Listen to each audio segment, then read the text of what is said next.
Oh yeah, what is up? Hello, hello, hello, everybody. Welcome to the stream. Welcome to your Monday. Day after Easter's. Hope you guys had a good Easter. Every time I think of Easter, I always think of Nacho Libre. Have you guys ever seen Nacho Libre? There's a part in there where one of like the priests or whatever is like, he like stops everybody and he's like, do you know that I have had diarrhea since Easter's or something like that? Yeah. And just the way he says Easter's is really, really funny. I love that movie, dude. That's like a once a year movie watch for, yeah, we have had diarrhea since Easter's. I love that movie, dude. That movie's so good. Let's just watch that movie today. You know what? Maybe we should just do that. We'll throw it up. You know what else I was thinking about? Just to start this stream off on a totally ADD, completely all over the place kind of a thing.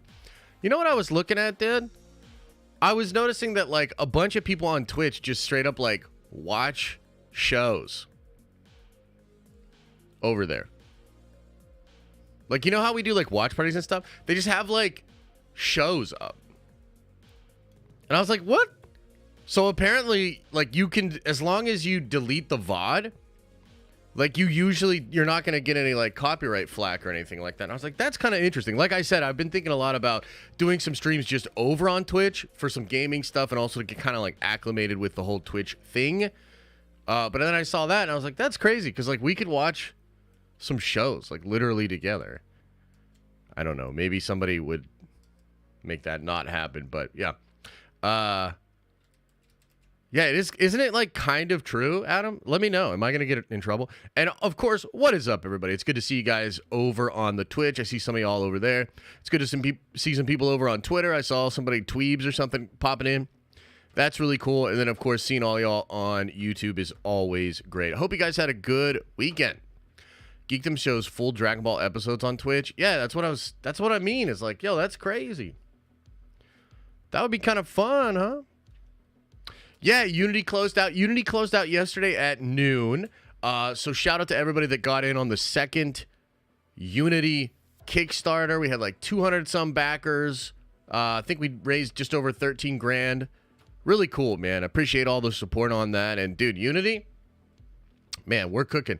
I was looking at some stuff that the team was working on over the course of like late last week and stuff, and I had buddies in town, so I was showing them some Unity stuff too. And dude, it's so cool. And I think we really have a tremendous team, a tremendous world, really interesting characters. So from here, it's all about just cooking.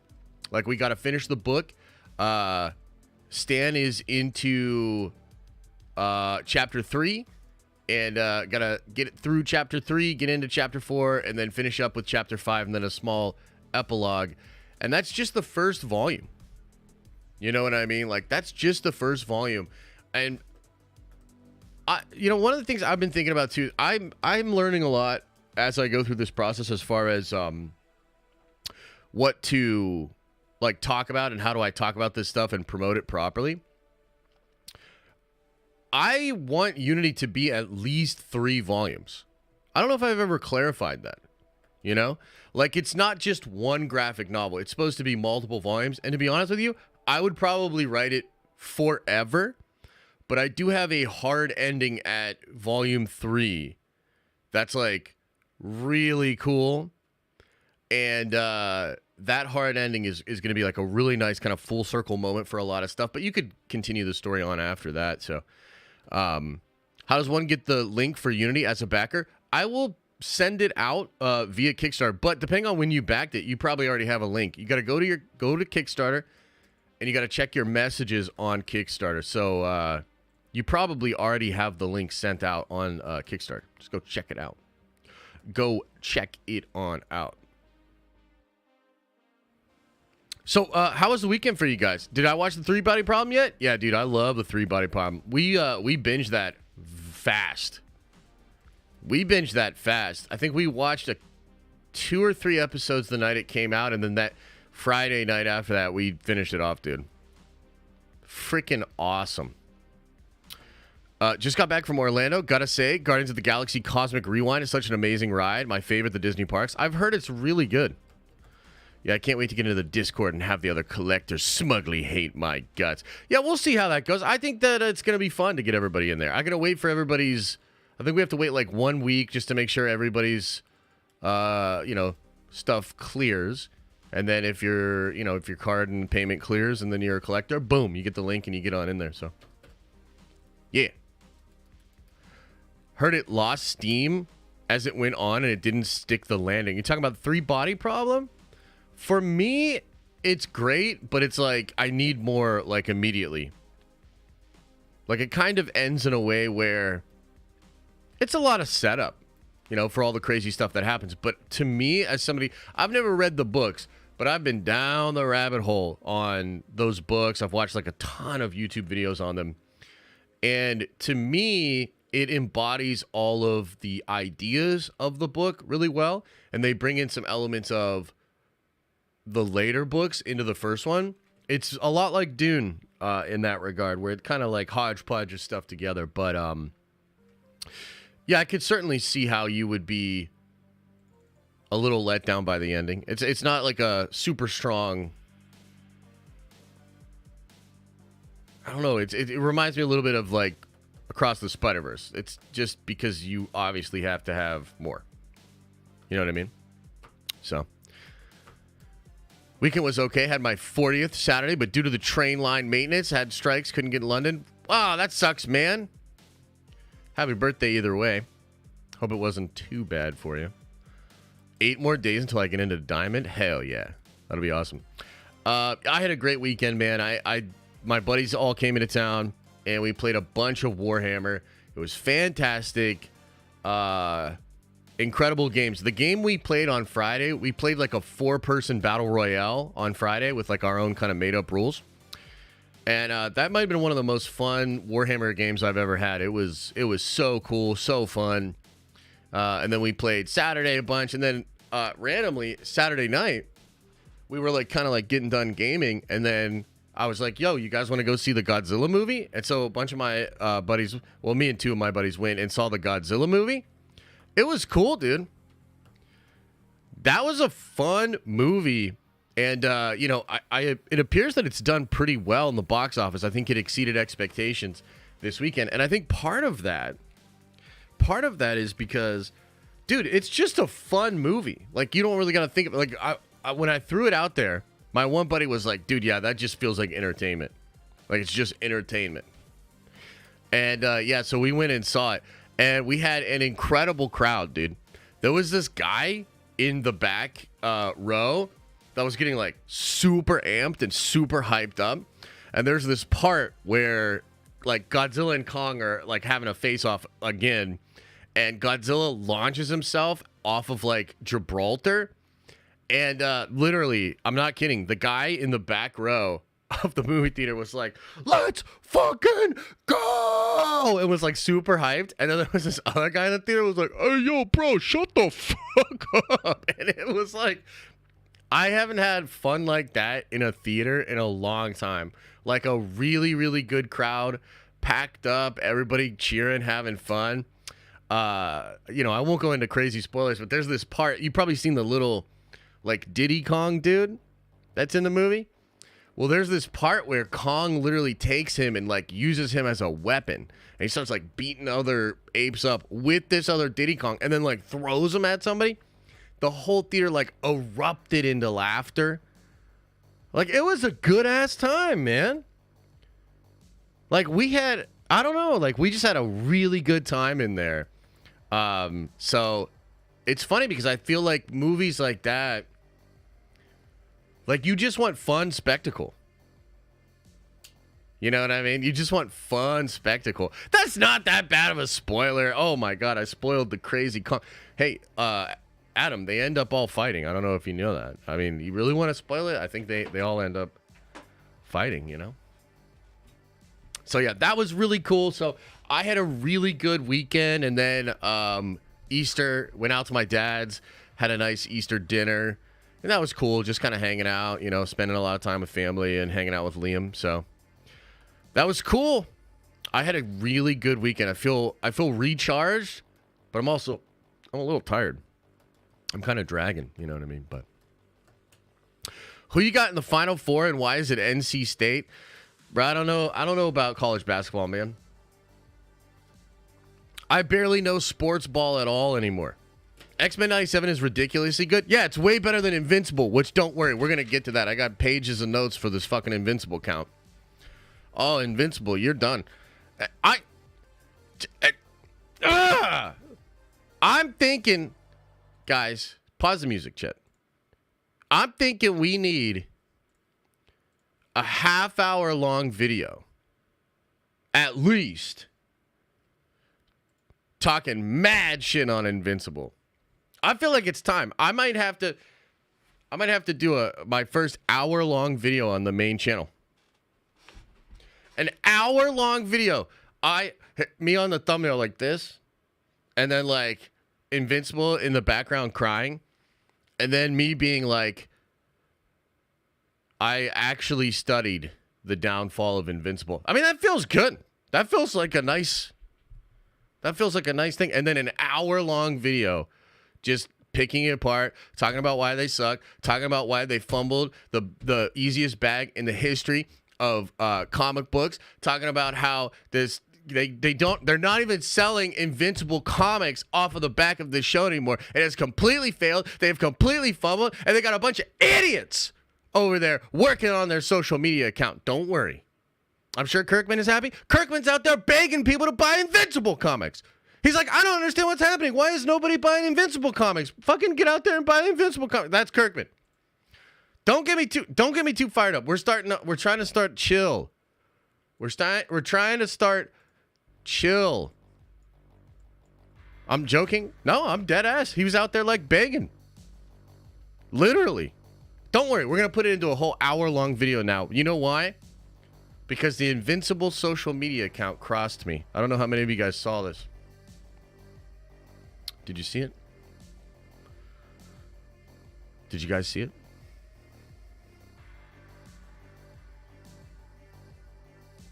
I know some of you saw it. Did you see it? You probs deserved it? Well, don't worry. We're going to get into that. We're going to talk about the whole thing. Yeah. And I've been chill on the Invincible thing. I'm not on Twitter enough. Oh, don't worry. We're going to talk about it today. So you guys don't know why I'm so upset. Dang. You stay getting cooked on Twitter? God damn it. How dare you? Yeah. We'll talk about it. So I want to talk about that a little bit. I also want to briefly go over this whole Nelson Peltz try-and shareholder meeting shenanigans. There's a new article out in the Hollywood Trades talking about it because I believe that vote happens on Thursday, right? Or whatever? I believe.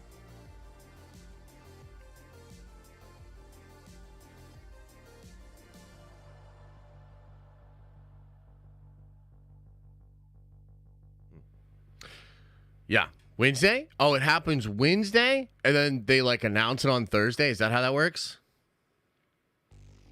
You must be joking. You must be joking. April 3rd, Wednesday? That's when the vote happens? I'm sure it's in the article. We're probably going to get all those questions answered. But yeah, we'll talk about it. I don't even know how much, like, vote finalizes Tuesday? Okay. Remember, nerds, when Unity becomes a franchise and makes billions of dollars, we'll have a real tower. Hell yeah. With suits and everything, that would be awesome. Hey, Lucas Tex Venger, hope you're doing well, brother. Been a while since you can catch a stream. It's all good, man. Sit back and enjoy this one. I'm a stockholder, so I know that's nice. Am I digging Ultimate Spider-Man? Yeah, I'm really digging it. In fact, I made one of my buddies read it. First couple of issues when he was here because I had to work on some stuff. I was like, yo, check this out. Okay, so yeah, I want to go over the pelt stuff a little bit. I want to talk about me and Invincible and the beef that's now going to be like a Shakespearean blood feud that will last generations. And I thought this would be so fun, guys. This is actually going to be really, really cool. Pause the music. I found these really cool videos by a channel called Bullets and Blockbusters, and he makes videos on like what could have been, and then like for instance he covers Bryan Singer's X3, which, you know, maybe you guys know the story on that, maybe you don't, but Bryan Singer was supposed to make X3, he didn't end up doing it, it ends up going a different way, and it gets all weird. What could have been with Amazing Spider-Man 3, like what did Sony have planned for that? Josh Trank's director's cut of Fantastic Four, and I was like, dude, I started watching the first one and I was like, no, this would be great on stream. Like, this would be a fantastic thing for us to do together. So that's what I want to do today. That's kind of like the main chunk of the channel.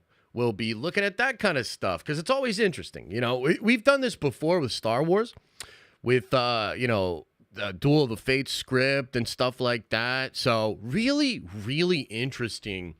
And I figured it would be kind of fun to look at that because, number one, it's kind of interesting to just see what were on those people's minds when they were originally creating this. Could we see any of that stuff show up later on and become, you know, something somebody picks up the thread later? It's also interesting to see, like, how does studio interference work?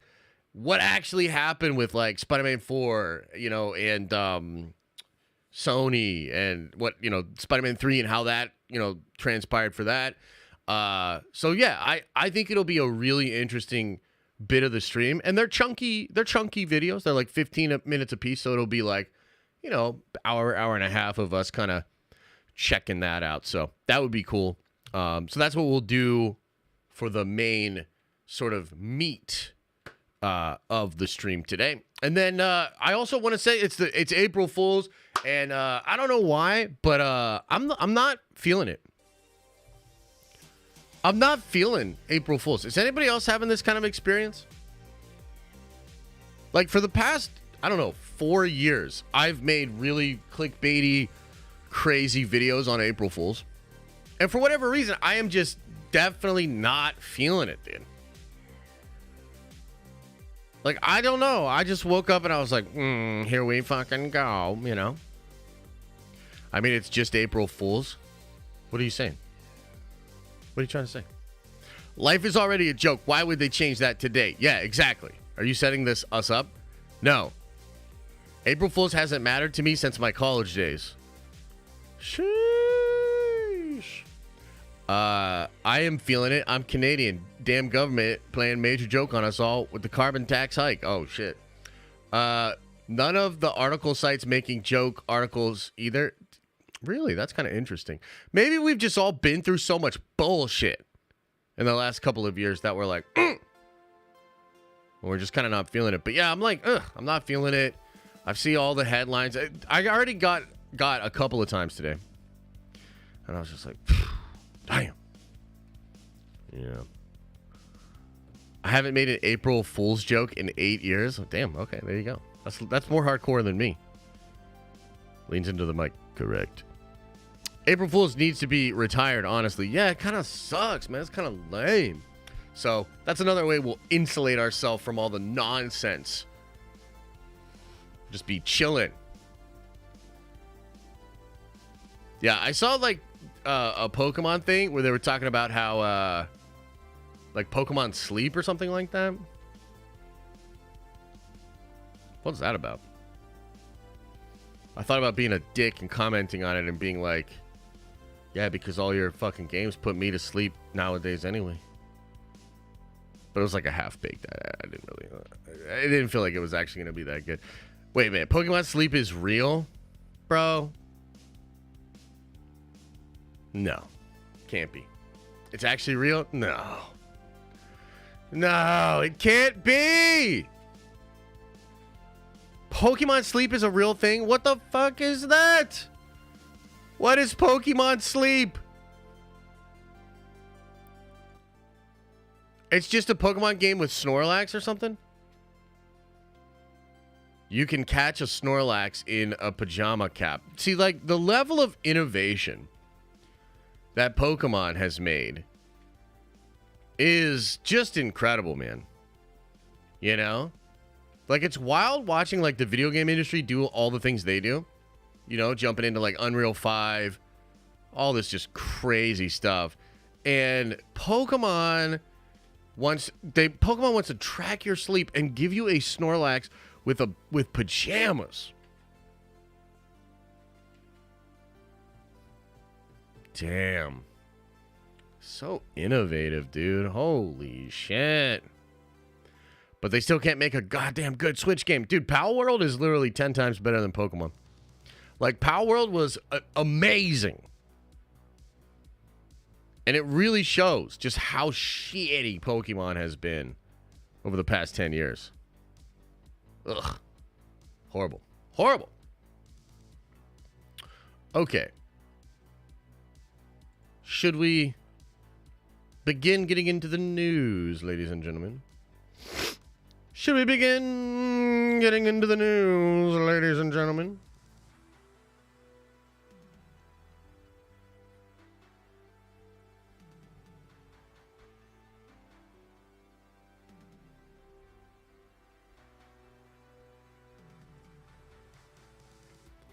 All right. Toby Boyd, what up, man? Over on Twitch, what up, man? Okay, let's talk about this. So, the Invincible show and I are now feuding. We're beefing. It's crazy. This is going to turn into like a Shakespearean kind of blood feud. I was already trying to explain it to Liam, just so that now and forever, our family, his future family, friends, everybody is now anti-Invincible, and we will be hating on Invincible and everybody involved for the rest of time. And let me explain why. Okay, and you know what? I'll throw this up here. I'll throw this up here, and then I still have more to say. You know, I have more to say before we kind of get into the whole situation here. Okay. But the thing about Invincible is season 1, incredible, monumental moment, really captured the zeitgeist, loved it, and it was very, very popular. And, well, that's not what's happening with season 2. Okay? And we've actually been talking about this the whole time. Like, when the first episodes came back, I remember kind of being like, I don't know, it doesn't really feel the same, it's not really that good, kind of lame, this, that, second, and third.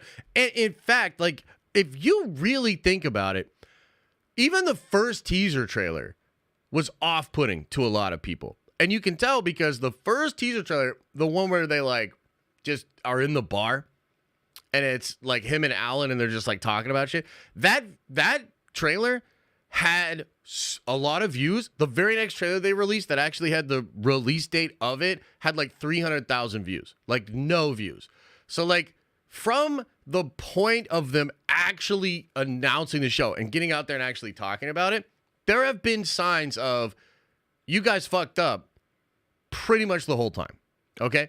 And then on top of a 3-year delay, the show delays again in between an 8-episode season that's not as good as the first season. And it's like, I've been out there. I'm out there in the trenches of fandom, in the internet. And so when Invincible, who traditionally is very good on social media, I've been in the comment section of their post. I've been seeing how people talk about it. Reddit, YouTube comments, all of that. And it's like, the only conversations out there about Invincible are about how it fell off. Like, that's it. It's been a bad time for the show, for the creators, probably for the social media manager.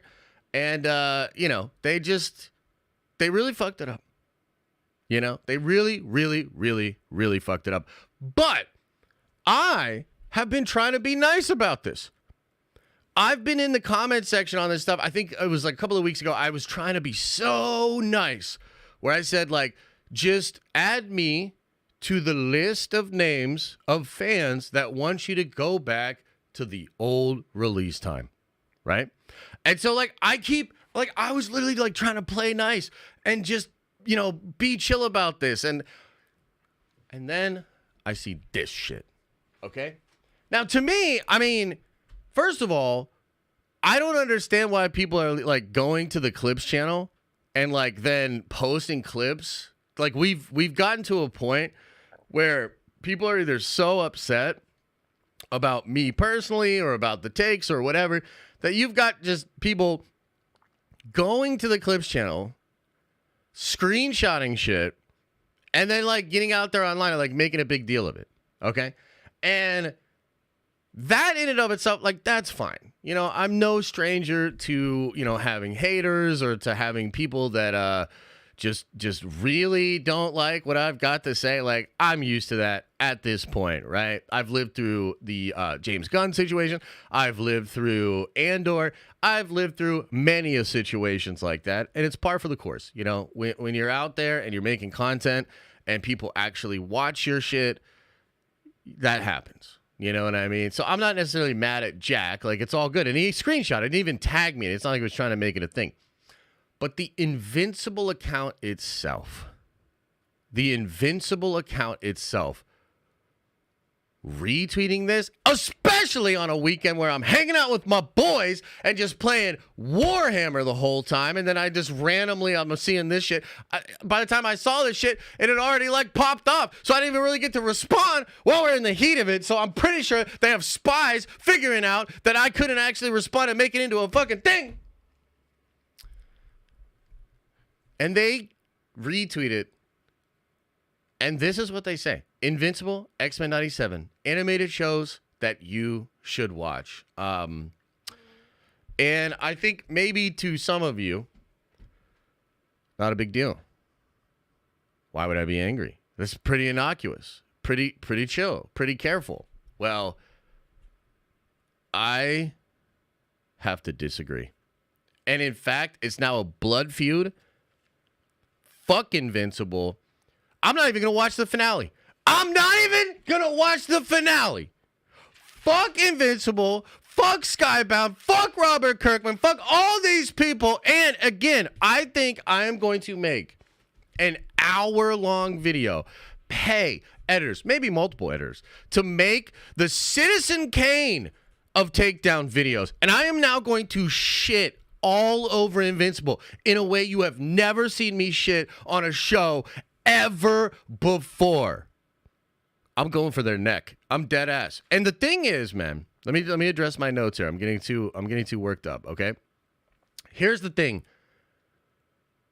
I think this is an attempt by Invincible. You're alone on this one? Shut your mouth when you're talking to me. We'll address that in a second. I think this is an attempt from Invincible. And honestly, maybe a clever attempt.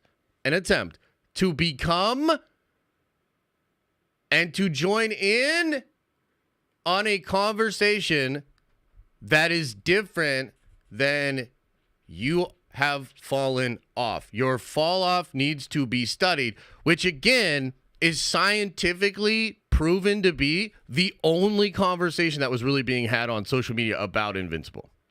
And so I think what you have here is you have an attempt by maybe people at Skybound, maybe people at Amazon, but probably just a social media manager that's trying to just desperately get out of the only conversation that was being had about the show and to try to latch on, grab desperately the coattails of an actual good show that is impressing and making fans fall in love all over again. And so it is despicable, desperate, distasteful, another D word. And we have now entered another chapter, another arc in the history of the Den of Nerds. And we have a new enemy. And that enemy is Invincible. Not you, Jack. You're all right. But Invincible? It's over between us. You're done. And also, I'm just going to say it. Unity is better than Invincible. I'm just going to say it literally is. I've read Invincible. It's all right. My shit is literally better than yours. The clock is ticking. I'm taking over. And I'm sick of this shit. End scene. Okay. So yeah. Now that we know what's going on. Now that you guys know what's going on. Did I? What do you think? Did I overreact? Did I go too hard? April Fools? No, it's not April Fools. You're on your own on this one? What? All right. Well, how about this? Let's go to the polls. Let's go to the polls.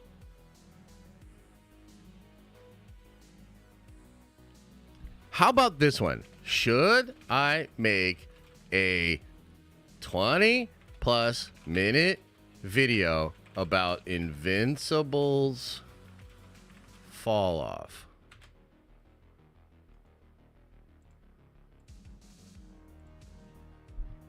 I just want to know what you guys think.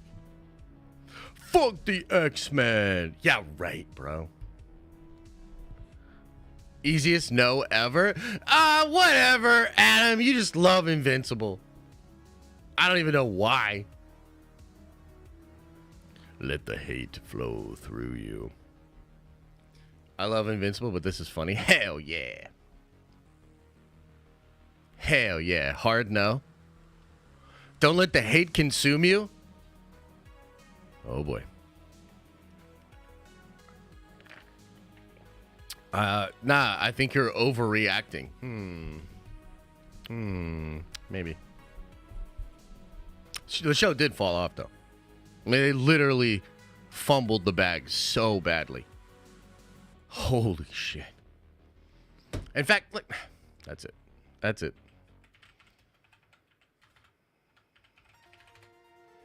That's it.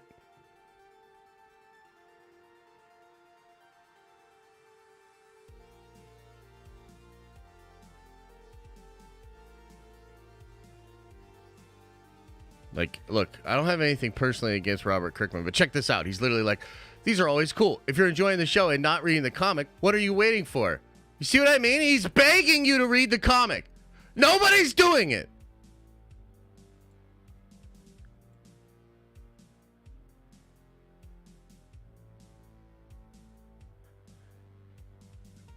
Anyway. Are you making a tweet right now? No. 58% of chat is a bunch of garbage people? Damn, Adam, you're going further than I did. You're going too hard. Somebody put him in timeout. I bought a comic after season 1. Yeah, me too. And then after season 2, I returned it.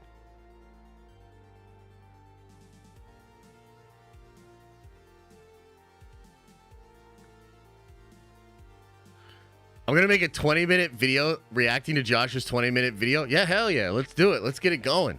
Let's get it going. Let's have some fun. Unity better than Invincible? It, like, literally is. Like, it literally is. But also, you know, we got to wait. We got to get more of it out there. But, yeah, of course. Shit's all over it. I wonder if they're talking to James Gunn.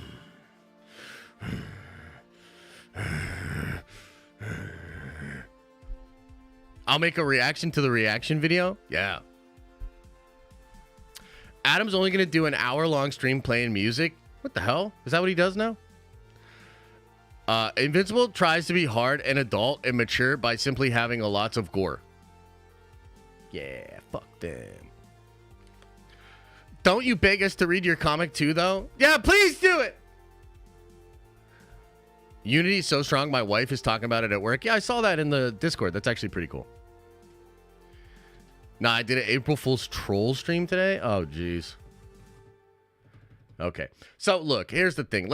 I'll take it down a couple of notches. A little bit performative. You know what I mean? Like, I'm not honestly really that upset by it. I do think it's weird, though. You know? Like, it's weird that the social media manager would be like, yeah, let's retweet this. But it did get a lot of engagement. So, you know, maybe they know something I don't. It's not that big of a deal. But they have completely fallen off, and I don't know if it'll ever recover. So, there's that. Hi, Josh. Missed you, buddy. Hey, thanks, man. Happy to be back. I wonder who James Gunn going to cast as Batman. That's actually a good question. I would love Gyllenhaal as Batman, to be honest. TBH. And also, too, let me just say this. Let me just say one more thing about this, okay? Sometimes, not all the time, but occasionally, I can actually get pretty toxic. You know what I mean? It doesn't happen often, but occasionally, like, it does happen. Dude, what is up with this attitude of people that treat comparisons of shows or, like, the competitive just nature of media and just, like, life? What's up with people being like, that's toxic, that's wrong? Like, I get, like, if you think both shows are awesome and you're like, nah, both are great, like, that's fine. But to take that a step further and be like, oh, bro, this is so dumb, this is so stupid, like, comparing these two shows. What the fuck are you talking about? That's been the history of fandom forever. We always compare shit. Like, what are we doing here? What is this version of fandom that some of these people desire? I have no idea what it is. Like, it just feels so weird. It really feels like some pussy shit. You know what I mean? To be honest with you, it's like, let's just enjoy it. Shut your goddamn mouth, dude. Like, literally, since the beginning of fandom, we have compared. And it is a competition. At the end of the day, they are direct competitors. They are direct competitors. X-Men 97 and Invincible. They're competitors, dude. And, like, back in the day, when Marvel and DC were, like, really heating stuff up against each other, like, they wouldn't even call DC. They would call it, like, distinct competition or whatever the hell. You know? And, like, bro, they were shit talking. They were trying to outdo each other. There was a real sense of competition there. And it's awesome. Like, that shit's awesome, dude. You know what I mean? So, like, I just really don't understand that whole attitude and the whole energy that comes from, like, dude, what do you mean? It's like the least toxic shit that I even do. You know what I mean? Just really frustrates me, man. Like, I really think that's, like, such a sanitized version of fandom. Like, where's the fucking passion? It's like people don't want passion in fandom anymore. And I don't understand it. Like, if you really think fuck X-Men 97 and Invincible is awesome, bro, speak it with your chest. Tell me. You could be mad as fuck at me right now for the segment and shit that I just did. I love the passion. Fucking love it. So it's like, what is the opposite of that? I guess that's just like this sort of sanitized fucking, I don't even know, man. It's so stupid. I think that shit is so dumb. So, you know, it is what it is, but it's a blood feud now. X-Men is kind of mid. Get him out of here. Get him out of here. I accept no criticism. I accept no opinions contrary to my own. And you're super toxic for even saying that. Get him out of here. What's his name? Get him out of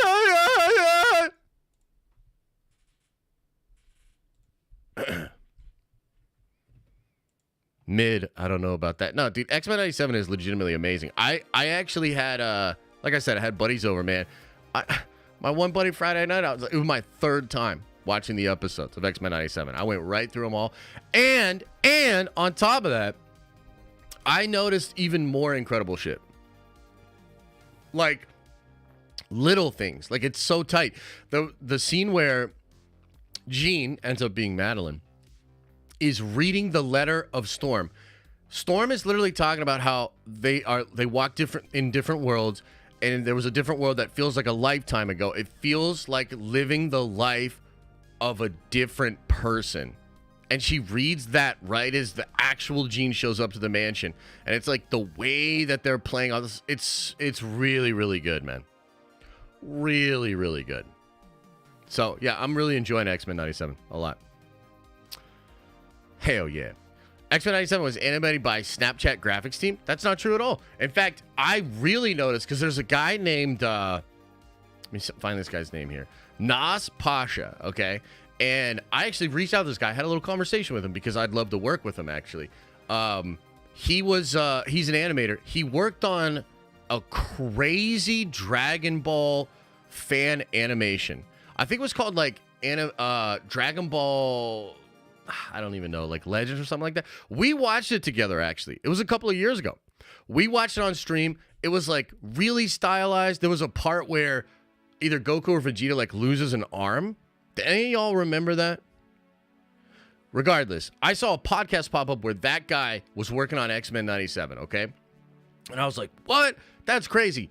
I loved that Dragon Ball animation that guy did, okay?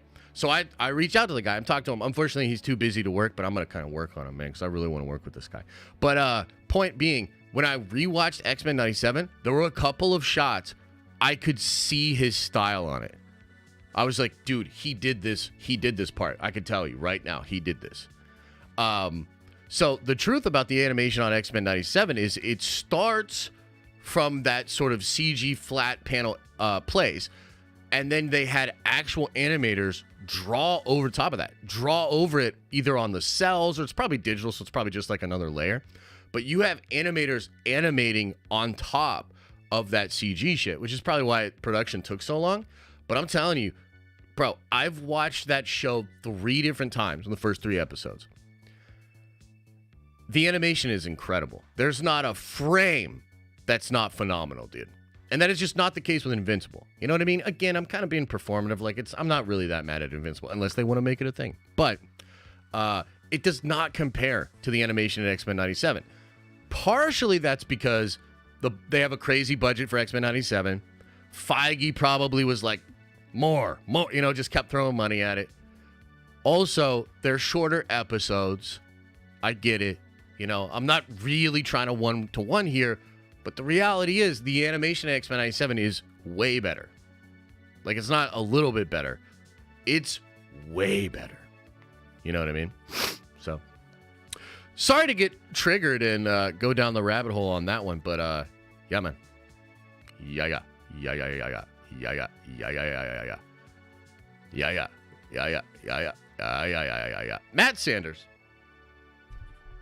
Matt Sanders with a 10 spot. Appreciate you, bro.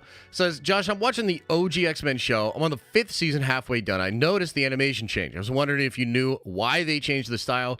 Did the voiceover for Gambit change? Thanks. I don't think the voiceover changed, but yeah, they went from, basically they cut the budget. So it goes from a 3-tone animation to a 2-tone animation. And they also cut the season size down to 10. So I think they were like, yeah, we've run our course here. We're going to cut the budget, and we're going to cut the episode length. So that's pretty much what happened.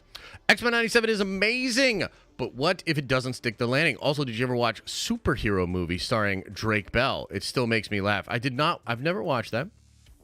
But what if it doesn't stick the landing? I mean, it's hard to imagine them not sticking the landing at this point, but that's fair.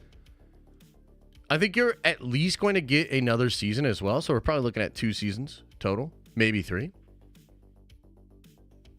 So, 20-minute Invincible video incoming. Let's go. Yeah, it looks like 60% of you think I should do it. Like, I'll be fair, but I am going to shit on it. You know what I mean? Because that last episode, man, there were a couple of things that really pissed me off. And again, some of this I talked about in the video. But, like, man, some of the animation is just whack in Invincible. And I think the more that's not necessarily a problem on its own. Even season 1 has shit like that. But when you take 3 years and then you split your second season apart by, like, I don't know, what was it, 3-4 months? And you still have shitty animation? Like, it just feels bad, man. Season 3 gonna fall off hard. Oh, why do you think that, Adam? Because no more Bo?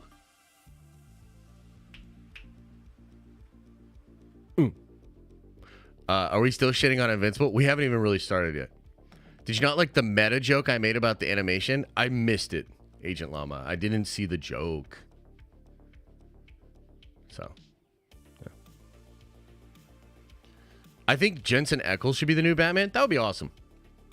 X-Men 97 mid? Bro, you're not a serious person. Like, if you really think X-Men 97 is mid, you're not a serious person.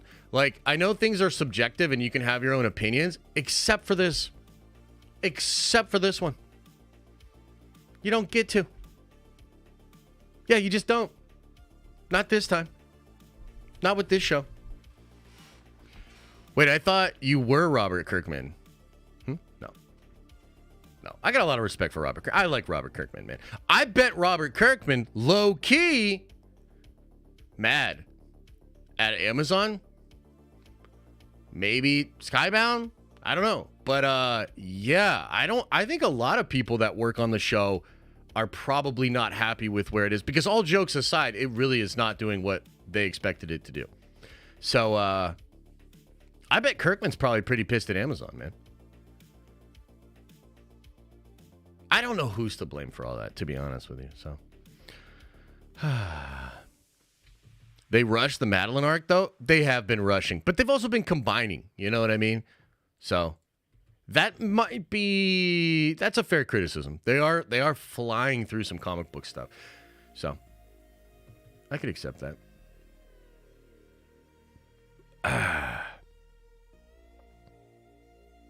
Okay. Well, now after that nice intro, I say let's talk a little bit, just briefly. Let's talk about Nielsen Peltz and what's going on here with Disney. So, this Disney board showdown. What's at stake in the contentious 2024 shareholder meeting? We've been following along with this for a couple of months here. Some of us more than others. And, yeah, I guess this is a big freaking deal. So let's kind of read through it and try to get a sense of what's going on, what could actually be happening. Because, you know, I kind of thought they didn't really have a chance. But apparently Peltz is getting a little bit of support. And somebody has to help me out here. But is it true that some kind of organization that represents prisons in California backed Peltz? Is that true? And also, what the fuck? How is that even a thing? A bunch of prisons voted against Bob Iger? I don't understand what's happening here. I don't know things. Pension. Oh, not penitentiary? Pension. Oh, okay. Yeah, scratch that. Scratch that from the clip. We're not, yeah. Don't make me look stupid. I knew exactly what it was the whole time. Okay, here we go. Usually, shareholder votes for corporation board directors have all the suspense of a Soviet-style election. Shots fired. Damn, dude. Russia's catching strays. Like, Russia be... Anyway, most of the time, director candidates are backed by the company and they run unopposed, winning election for re-election in a landslide. In 2022, only 75 board-endorsed candidates at companies in the Russell 3000. The fuck is that? Less than 0.5% of almost 17,500 board members on the ballot this year. That is so boring. I'm not even finishing the paragraph. For Disney, 2024 shareholder meeting is different. Investors are voting on 3 competing board candidate slates. Disney's 2 recommended 12-member lineup, including CEO Bob Iger, 2 nominated by Trian Fund Management, which is headed by activist investor Nelson Peltz. Peltz himself is an blah, blah, blah. And 3 from an investment firm that has entered the fray, Blackwell's Capital. The showdown has shaped up as the priciest proxy fight in U.S. history. Disney disclosed that experts cost for the board battle to be in the neighborhood of $40 million. Trian estimates that it could spend upward of $25 million on the campaign, and Blackwell is going to spend $6 million. Damn, they really do be slanging some cash out there for this, huh? Disney's 2024 annual meeting of shareholders will be held Wednesday, April 3rd, starting at 10 a.m. PT. That's 1 p.m. ET. Eligible shareholders can participate in the virtual meeting at this link. I sold all my Disney stock a while back, so I can't vote. Disney also is hosting a live webcast with this link where investors have been able to cast their votes prior to this meeting, where votes will be counted and tallied tabulated. Dude, I kind of like that word, tabulated. I'm going to use that. Here's the background on what momentous change could mean for the Mouse House. Why does Nelson Peltz want to shake up Disney's board? Peltz wants Disney stock price to go up. Does Peltz want...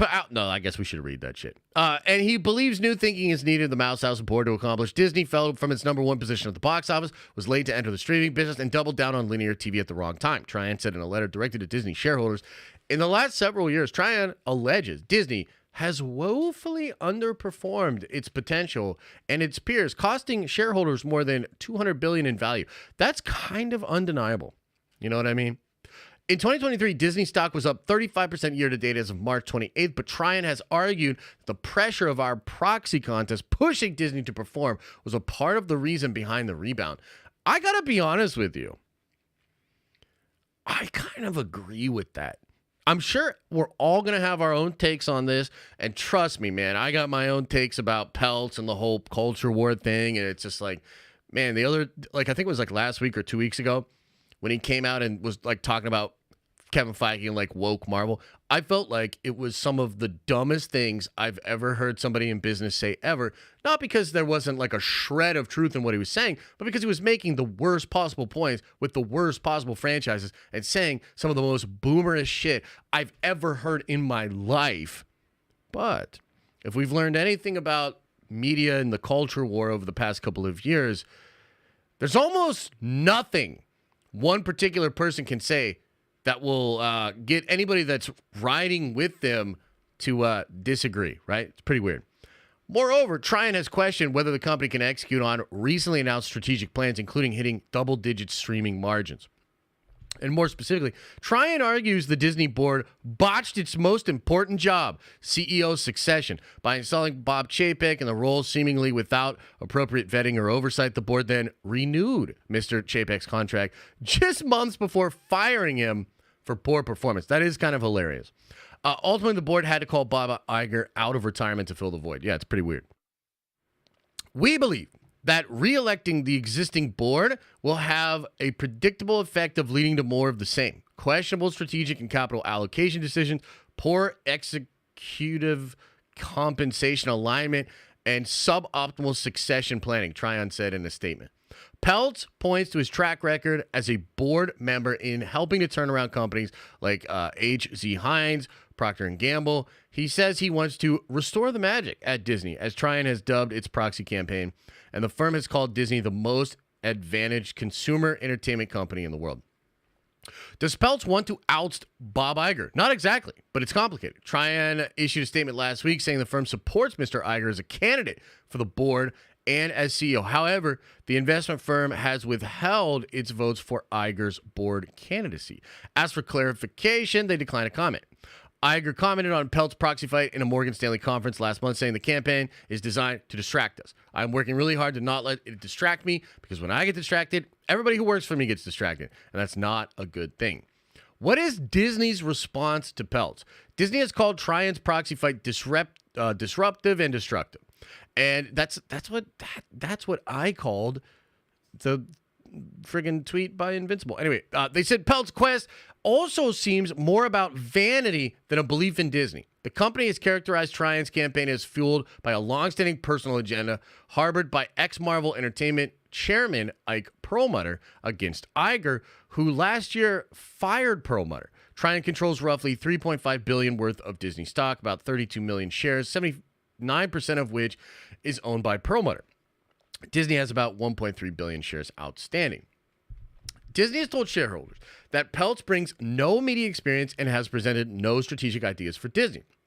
And the company highlighted in an interview Peltz gave to CNBC, in which he said, "They said I have no media experience. I don't claim to have any."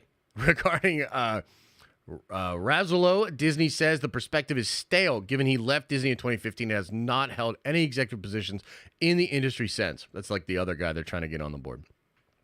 The company has also noted that Tryon in the past 6 months has sold 500,000 Disney shares, an attempt to portray Peltz as looking for a quick cash outs rather than being invested in Disney's long-term financial success. The Walt Disney Company has turned a corner and is focused on creating lasting long-term value the company said in a video posted to its shareholders campaign portal.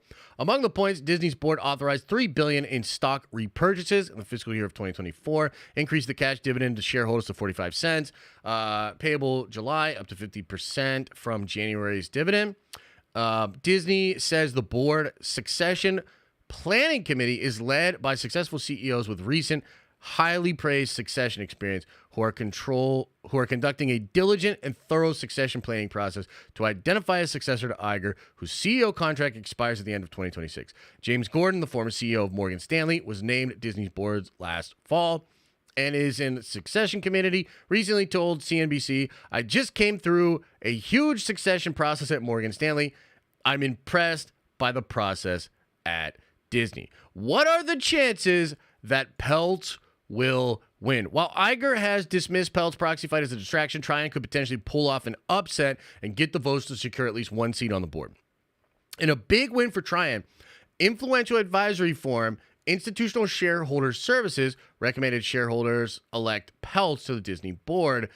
In its report, ISS cited Disney failed CEO succession and said Peltz could be additive to the succession process, providing assurances to other investors that the board is properly engaged at this time. ISS recommended shareholders vote for the Disney director, Michael Froman, but abstained from re-electing Maria Elena, CEO of managing partner, We Family Offices, blah, blah, blah, blah, blah.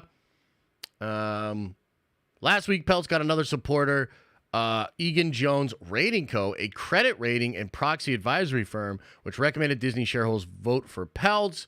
In addition, the large California pension fund, not a prison fund, but a pension fund that owns 6.65 million shares, voted for Peltz. At the shareholder meeting, Disney directors will be elected on a plurality basis. That means that 12 director nominees receiving the greatest number of 4 votes will be elected. Withhold votes, only broker non-votes will be counted. Okay. Damn, this is a big goddamn article. I don't want to read this anymore. I really don't. What else is up for a vote? Pretty much nothing. What does the Blackwells want? Yeah, we should maybe read this part, okay? Just to see what's going on here. Blackwells generally supports Disney's current direction and opposes Peltz' contrived campaign that is disconnected from the needs of the Disney stakeholders, but asserts Disney's board needs more directors with media industry experience.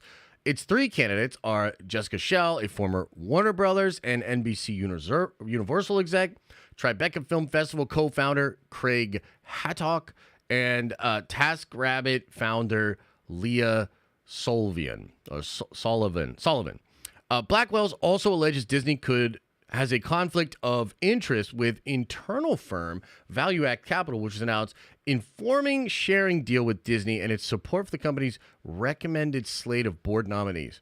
At 2024 annual meeting, under that agreement, Disney will consult with Value Act on strategic matters, including through meetings with the Disney board management. Blackwell sued Disney last week in a Delaware Chancery Court, seeking books and records in order to determine whether wrongdoing, mismanagement, or breaches of fiduciary duty, including potential violations of disclosure obligations under the federal securities laws, have taken place in connection with Disney's dealings with disclosures related to Value Act Capital Management. According to Blackwell's suit, the Value Act was responsible for 2022 managing more than $350 million in Disney pension fund assets, was paid perhaps as much as $95 million in fees for its money managing services. In response to the lawsuit, Disney spokesperson said the claims made by Blackwell Capital are baseless, and this is merely their desperate attempt to gain attention for their slate of director candidates. No Disney pension plan funds are currently invested in the Value Act, nor were they managing any Disney pension plan funds at the time of their entering into an information sharing agreement with the company. Prior to Blackwell filing legislation, Disney offered to meet them, provide documentation, blah, blah, blah, blah, blah. Okay, so as I said, it kind of seems like, and I think that most people would probably tell you, there's a pretty slim chance that we would see these seats get flipped. However, I think that Disney is in a pretty unique situation. And I think that's probably why so many people are interested in this. Disney's maybe still definitely was one of the strongest, biggest, most powerful media companies on the planet. But I think even if you take the sort of culture war stuff out of it, you just cannot deny that they have really screwed up. And we've watched videos with Dan Murrell, and, Dan Murrell sort of charts out how much money Disney lost in 2023. And I think that's really interesting because I don't think Dan is an anti-woke person, but Dan has definitely been super critical of a lot of what Disney has done, particularly like with the Marvel brand. And so I think there's like a space that a lot of people are occupying that is not necessarily in support of like removing everything woke, but definitely of the mind that Disney is fucking this up, right?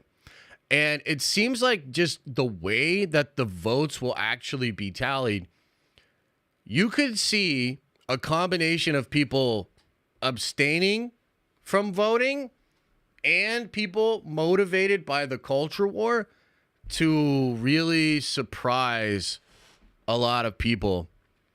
And I don't know. I mean, I'm interested in what it could mean if one of them actually did get on the board. And I think from the perspective of if you're like a really pro Disney person, and like Adam, you let me know if you agree with this or not. But my sense of this is like, if they get a single seat, like if a single seat goes to either Blackwell or Tryon, I think Disney will consider that a massive L. A massive L. Because it's like the first huge crack in the armor, which could lead to a ton of weird things because of sort of the uncertainty of who's actually in charge, how is this actually shaking out, and it could like be pretty devastating to the control and the power that Disney has and that Iger has, right? So all it's going to take is one. And once that happens, I think you're sort of looking at a whole new ball game with Disney, and it would be very interesting to see where all of that went. You know what I mean? And it's one of those like really weird situations because like I personally think like not Star Wars, like you almost take Star Wars out of the equation because I don't see them turning that around. But when it comes to Marvel, like we're getting a lot of positive feedback, a lot of really cool things being said behind the scenes. I'm being talked to by people, and a lot of what I'm hearing is like, I'm excited about it. I think they're actually making changes. I think they are going to recapture, the imagination and like the zeitgeist. And I think they have a plan and a strategy and a way to kind of turn it around. I don't really care about the Disney stuff other than that, so therefore I'm not really clued in. I mean, I know they've had other bombs, there's like Indiana Jones, but even their animated stuff not really doing well, right? So I have no idea. I'm not really following that. I'm not in the trenches. I don't know how those studios and companies plan to turn things around. I hear what Bob Iger is saying, right? Talking about leaning in on strong franchises. But part of Bob Iger's job is to basically say whatever the fuck he needs to say to get people on Wall Street to go, attaboy, Bob. That's it. And he's already contradicted himself, even within the scope of this fight. Talking about no more sequels and then making Toy Story 5, 6, 7, 8. So there's like, I guess what I'm really trying to say is like, Disney, like the reason this is happening is because of Disney. Like this is not some like, out of nowhere, hostile takeover, holy shit kind of a situation. Disney fell from grace. They have absolutely fucked up.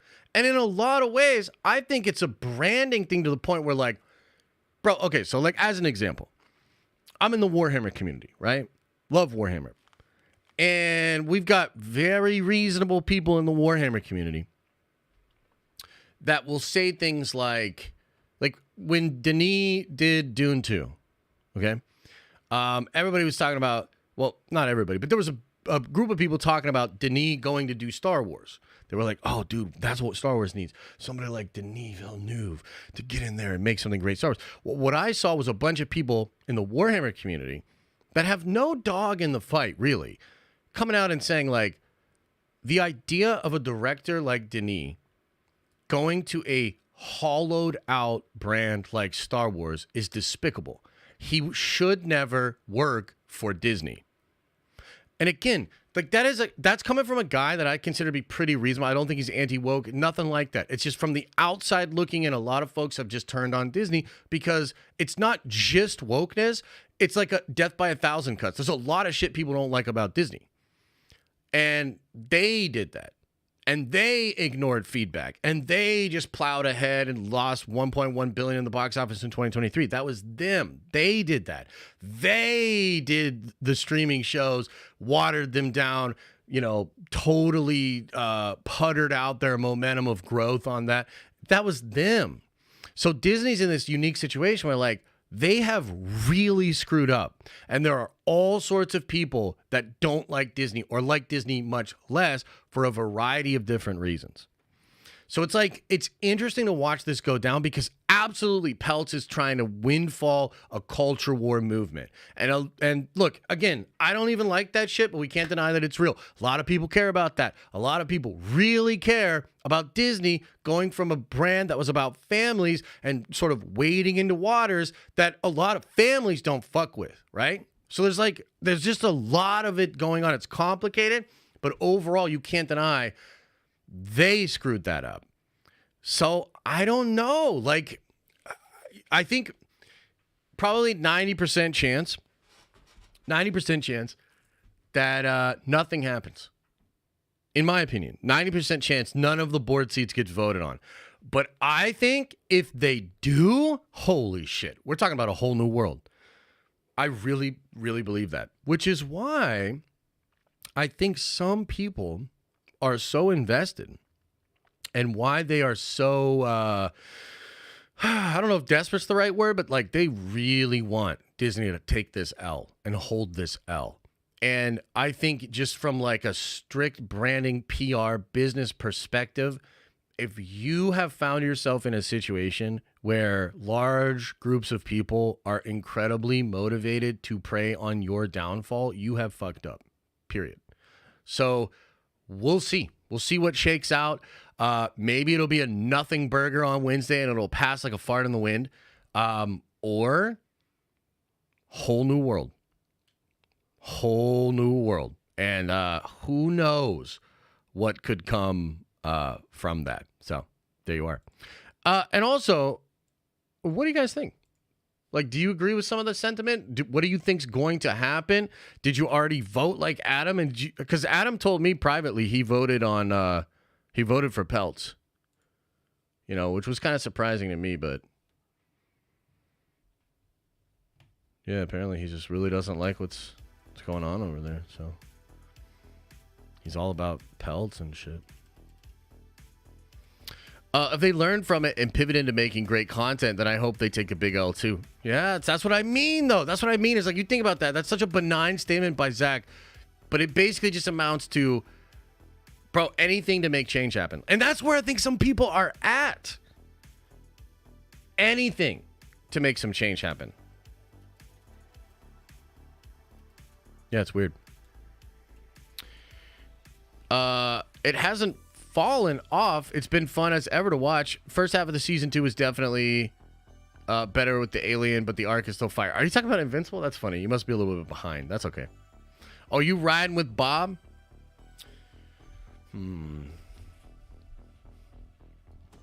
If I had to vote, I would probably vote for Peltz. Just because I want to see chaos and change. And at the same time, though, I would hope that Iger would remain. I think Bob Iger is an incredible CEO. He's probably a better executive than any of us will ever even be in the room with. You know what I'm saying? Like, he's like that guy. But he is responsible for a lot of this. You know what I mean? That's what it is. That's what it is. So, I guess we'll find out soon. Iger's job isn't in turmoil. It's just the board seats. That's true. But technically, Tryon has not voted to re-elect him as CEO.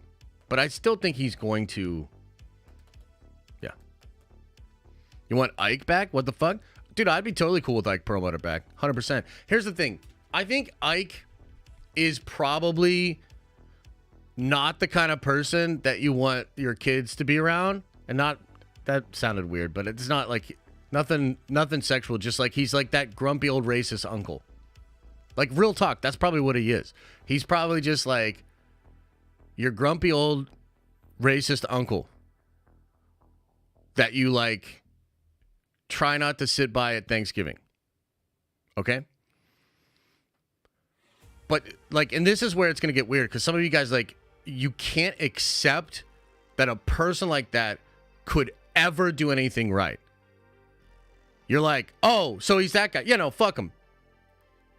But all I'm trying to suggest to you is, like, it's possible that that person could actually impact positive change. And in fact, I think Ike has impacted positive change before. Maybe for the wrong reasons. But I don't really care that much, bro. You know what I mean? Like, I don't really care. Like, I'm not going to church with the guy. Like, I'm not having him watch my kids. Like, I don't give a fuck. I just want the shit I watch to be better. So that's where I'm at. Like, I could not care less. And I also think some of the... like, stories about Ike are probably overblown. I mean, all I've ever heard was he was a real cheap bastard, and he's really old school. And I mean, like, if you look at the comments he made last week, or maybe it was 2 weeks ago, he's a boomer, dude. He's like, I don't have anything against women, but like, why do we need this? You know? And it's like, that's just not the way you say that. Like, there's an intelligent way to make that point, and I just don't think he bothered to do it. And the same thing with like Black Panther and stuff. Like, he chose the worst examples, because both Captain Marvel 1 and Black Panther are billion-dollar grossing movies that were massive. You know what I mean? But there's like a nugget of truth there. You know what I mean? It's just not like through the logic that he's getting to. So if a voice like that sort of curtails some of the thinking and some of the like, because I think it's just as stupid to think like Ike has a special kind of stupidity. I think it's just as stupid to come in and think we should make this piece of content specifically designed for what we statistically know is a very small group of our fan base. That is also stupid. And if you ignore the business principles of why that is stupid, then you're not just stupid, you're bad at business. And it's sort of I'm sure it's a complicated thing that has happened at Disney over the past couple of years. And I know there's all kinds of forces in play that affect their decision making. But at the end of the day, like, you kind of can't deny that they've made some really stupid decisions. You know? And I think one of them is not firing Kathleen Kennedy like 5 years ago. I mean, look at Marvel. Look at the shows. Look at Disney Plus specifically. I mean, there's so many, dude. Very, very stupid decisions. Even getting involved in political fights, outwardly speaking, is stupid. So a lot of stupid shit has been done. I guess we'll see. I guess we shall see.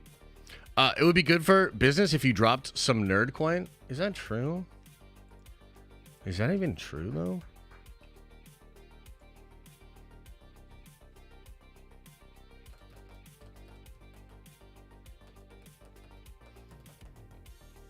Is that even true, though? All right, look, I'll add some coinage to you guys. Boom, there you go.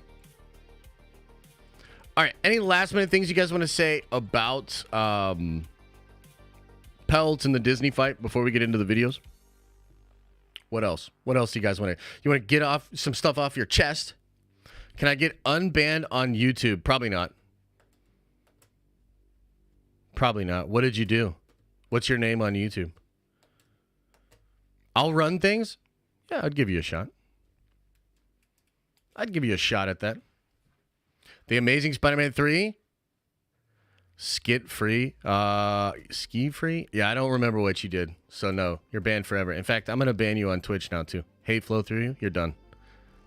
I'm going to write you down and you're done.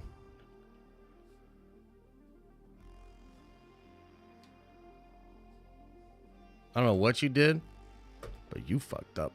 Warhammer is amazing and has the smartest group of fans. Yeah, Warhammer fans are pretty chill for the most part. Warhammer fans are pretty chill. Josh, can you ban me? Absolutely. You're banned. I know exactly what I did in YouTube and it wasn't worth getting banned. Okay, send me a message on Discord. I'll consider unbanning you. If banned on YouTube, how commenting here? No, he's commenting on Twitch. He's on Twitch. Yeah, send me a DM. I'll consider it. You know, as long as you publicly post that Invincible fell off and X-Men 97 is better, yeah, we'll be good. Yeah. Okay, you guys want to watch some of these videos, or is there anything else you guys want to say? Hey, Josh, had a terrible weather down in Tijuana, Mexico. It's been getting better.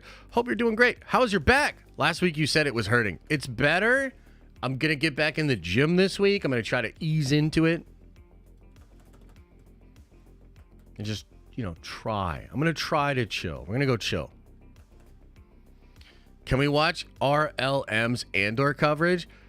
You know what's funny about that, Llama? I started to watch that video and I turned it off when Rich took that shot at George Lucas with the dialogue. Wait a minute. I'm starting to put something together here. I'm starting to realize something about myself. Okay? Chat, do you think it's possible that I am a petty person? Do you think it's possible that I am a petty individual?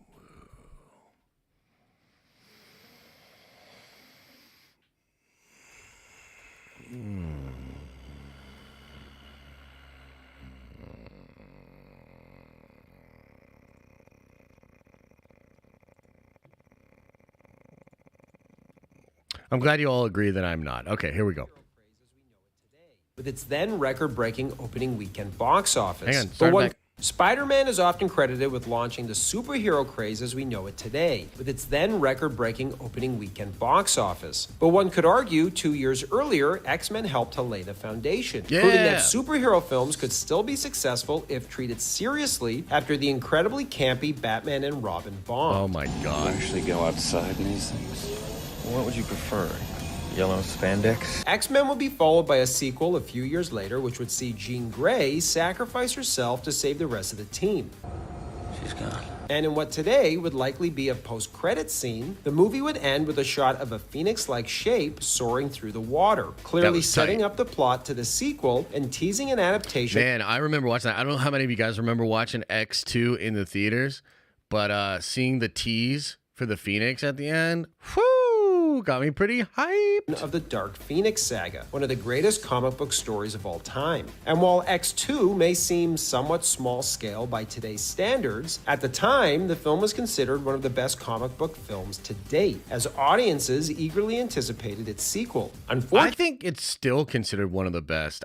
I put it, it's got to be top 10. It could be top 5. Top 5's really hard these days, but X2 is goated, man. I mean, come on. You agree, right? Originally, we'd never get it. Or rather, we'd never get the one we deserved, as director Bryan Singer, who had directed the previous 2 films, left to direct Superman Returns instead of staying to finish his X-Men trilogy. And it's a real shame, too, because not only was X3 a major disappointment, but so was Superman Returns. And in the years since, it's left many fans wondering what could have been Bryan Singer's X-Men 3. So let's dive in and find out. Singer's X3 would have opened where the last film ended, at Alkali Lake. Except this time, it's completely barren and dried up. There are also reports of strange phenomena going on around the world, each time accompanied by bright lights in the sky. Yeah, there's a bunch of concept work for this that was set up before he left. So this is all like real, just so you know. For example, mutant prisons are suddenly decimated by a mysterious force, while cargo ships shuttling mutants across the Atlantic for slave labor get torn apart. Eventually, we learn that the cause of all of this is the Phoenix, who has returned as a godlike force as she takes things into her own hands, causing disruptions around the world. Sick of all the fighting and viewing herself as above everyone else, her goal would have been to end the conflict between humans, the X-Men, and the Brotherhood on her own terms once and for all. However, she also would have been overcome by how much power she could wield, and Magneto, much like in the version of the film we got, would have looked to use this to his advantage. But in Singer's version, Magneto would have used Emma Frost, reimagined here as an empath able to control people's emotions, to manipulate an unstable Jean Grey so that Magneto could control her and use her as a weapon. I mean, I kind of like that. It's a little weird that she's empath and not telepathic, but I mean, I like Emma Frost. That would have been kind of dope to see. To the drama, Frost also would have been an old flame of Xavier, and the number one choice to play her was Sigourney Weaver. Cyclops also wouldn't have been abruptly killed off in this version either. Remember, the only reason they killed him off was because the actor that played him, James Marsden, had joined Singer on Superman Returns, where he— What? I didn't know that. That's why they killed Cyclops off? It's one of the worst parts of the whole movie, dude. What the hell? That's crazy. Played Lois Lane's fiance, and this decision to kill him off was apparently the studio's, and it was based on Marsden's lack of availability due to filming the other movie. Although part of me wonders if some of it may have been petty spite. Oh yeah, you don't.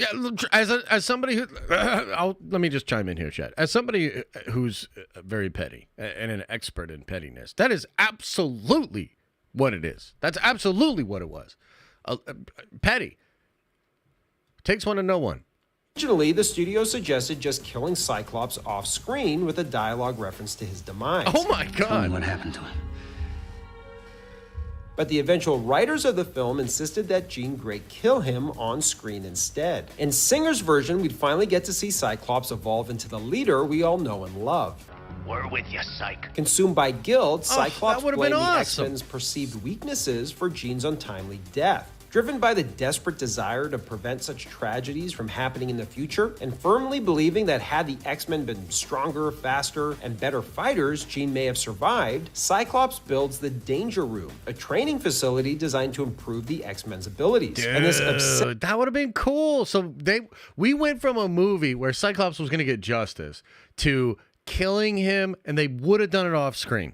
That's crazy. obsession with making the X-Men an elite team would have been his arc for the film, as he struggles to let go of Jean and the guilt he feels for her death and transformation into the Phoenix. Eventually, it would be Cyclops, not Wolverine, who kills her, although it would only be her body that Cyclops destroys with his optic blast. Her spirit would live on, evolving Jean past mutant and into a godlike state similar to the Star Child in 2001: A Space Odyssey, ultimately becoming the cosmic force that the Phoenix is known to be. The film would end with her leaving Earth as a higher level of intelligence as she journeys into the cosmos, possibly to kickstart life somewhere else. Wow. The final scene of the film would have been her telling Cyclops and the rest of the X-Men that she'll be watching. The other storyline from X3 that we all remember was adapted from the Gifted story in the comics that featured a mutant cure. The idea to use this story in the film came from a studio executive who had read Joss Whedon's Gifted run with the mutant cure in it and thought that would make an interesting quandary for the characters. Sure. So if Singer stuck around to direct, it's likely that he would have been forced to shoehorn the cure storyline into the film too, as the writers of X3 had to fight the studio tooth and nail to even include the Phoenix plot, since the studio only wanted the film to be about the mutant cure, feeling it gave a reason for Magneto's conflict with the X-Men. And this is why the end result is a half-baked adaptation of the Dark Phoenix saga, with Jean Grey not given much to do in the film's second half, as the studio considered the tone of the Phoenix storyline too dark for a mainstream summer movie, and that its appeal would be limited to hardcore fans rather than general audiences. Screenwriter Michael Dougherty, who left with Singer to work on Superman Returns, commented on the cure storyline, saying had he stayed to write the film, Rogue never would have taken it. He'd go on to explain that the whole point of Rogue's character arc was that she was supposed to come come to terms with who she was. But by having her take the cure, you're effectively telling girls they should change who they are to get a guy. I hope you're not doing this for some boy. Which was not only the wrong message to send, but it went against her character's journey too. Speaking of changes, Xavier also likely would not have been killed in Singer's version. Wow, so much better. Dude, first of all, how many of y'all watched this when it was out in theaters? I had a really unique experience with this movie where it was like one of the first times I walked out of a movie. A lot of people were praising it at the time, and the movie made good money. But I remember walking out of the movie and being like super disappointed. A lot of my friends liked it. I was just like, nah, bro. Like, I just, like, a lot of stuff bothered me. The thing that bothered me maybe the most was Magneto, like, using the mutants, letting them, like, get cured. Like, that whole, like, in chess, the pawns go first kind of thing. Like, that just really doesn't feel like Magneto to me. Phoenix killing off Scott. Like, there's just a lot of stuff I was like, ugh. Like, I just really didn't like it. But at the time, I wasn't so into the movie process that I really knew what was going on behind the scenes. So I just was like, what happened, you know? Which was another studio mandate, as they felt the script that was written after Singer left called for a dramatic turning point midway through the film. So what happened? Why did Singer decide to forego finishing his X-Men trilogy in favor of directing Superman Returns? Singer even said, I like finishing things. I know X-Men 3 was quite rushed and I didn't complete it, and I felt a little like it was probably my responsibility to do that as a filmmaker, and I didn't. There's the first clue that X3 was rushed, and we'll get to why in a moment. But first, Singer would go on to drop more clues and say, I had a very strong vision for the next X-Men picture, but Superman has always been a dream of mine. Things weren't moving as quickly and it was difficult. I love those actors and I have a strong relationship with the X-Men universe. But I've had an idea for a Superman movie for many years, so for me, the fact that it was available and Warner Brothers was willing to take everything it had spent 11 years developing with 3 other directors and throw it completely out and let me start from scratch at an accelerated level of time. Once they showed the willingness, the desire, and excitement to do that after my pitch, it became an obvious choice for me, but a difficult one. There's a lot to unpack here, and while it's easy to point the finger at Singer for not returning, I hope by now you've all come to learn from watching my videos that a lot of the blame for projects being canceled or ruined comes from the people whose names you might never even see on screen. It is crazy, though, because we see them now, and this is really interesting. I don't know who this first guy is. Who is this guy? He's all come one of to the Warner learn Brothers from watching people, my videos that a lot of the blame for but that's A.V. Arad, right? projects being canceled or ruined comes from the people And that's Tom Rothman. Those are the 2 last people are the people that are still fucking shit up over at Sony. whose names you might never even see on screen, like those running the studio. So you want to know why Singer left to do Superman Returns? Because after X2, Fox took over a year to negotiate his deal to direct X3, which is what Singer meant when he said things weren't moving so quickly. After Fox strung him along and tried to lowball him, Warner Brothers swept in and took full advantage of Singer's love of Superman, offering him the director's chair and free reign to do whatever he wanted. So why didn't Fox just wait until Singer finished directing Superman Returns to bring him back for X3? The answer is simple: petty jealousy. That's what Singer meant when he said X3 was rushed. Fox wanted to rush it out to try and compete with Superman Returns, or rather compete with Bryan Singer. And speaking of stupid studio decisions, after Singer left with his writing team, Fox hired not 1 but 2 writers to each write 2 separate drafts for X3 simultaneously, with the intent of then bringing in a 3rd writer to combine these drafts into a sort of Frankenstein monster that would take the fuck? That could not actually be a strategy.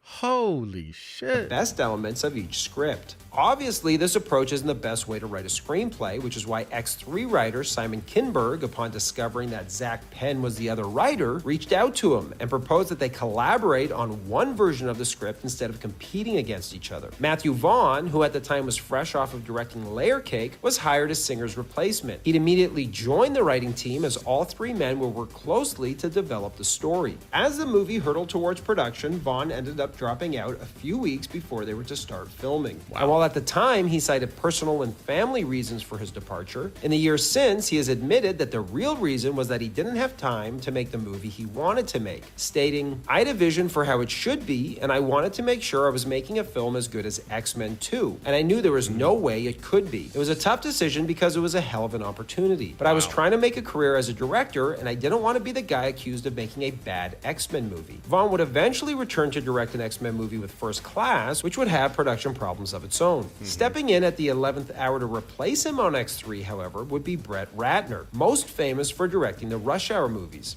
I put out in the universe that I wanted to do a superhero movie, a comic book movie, because that's why I was doing Superman. And when that didn't happen, I thought, oh, I'm not going to get another opportunity. Brian's got X-Men, Sam Raimi's got Spider-Man, and Chris Nolan's got the Batman series. And then when Brian left to go do Superman, I said, oh my God, there's an opening. Got it!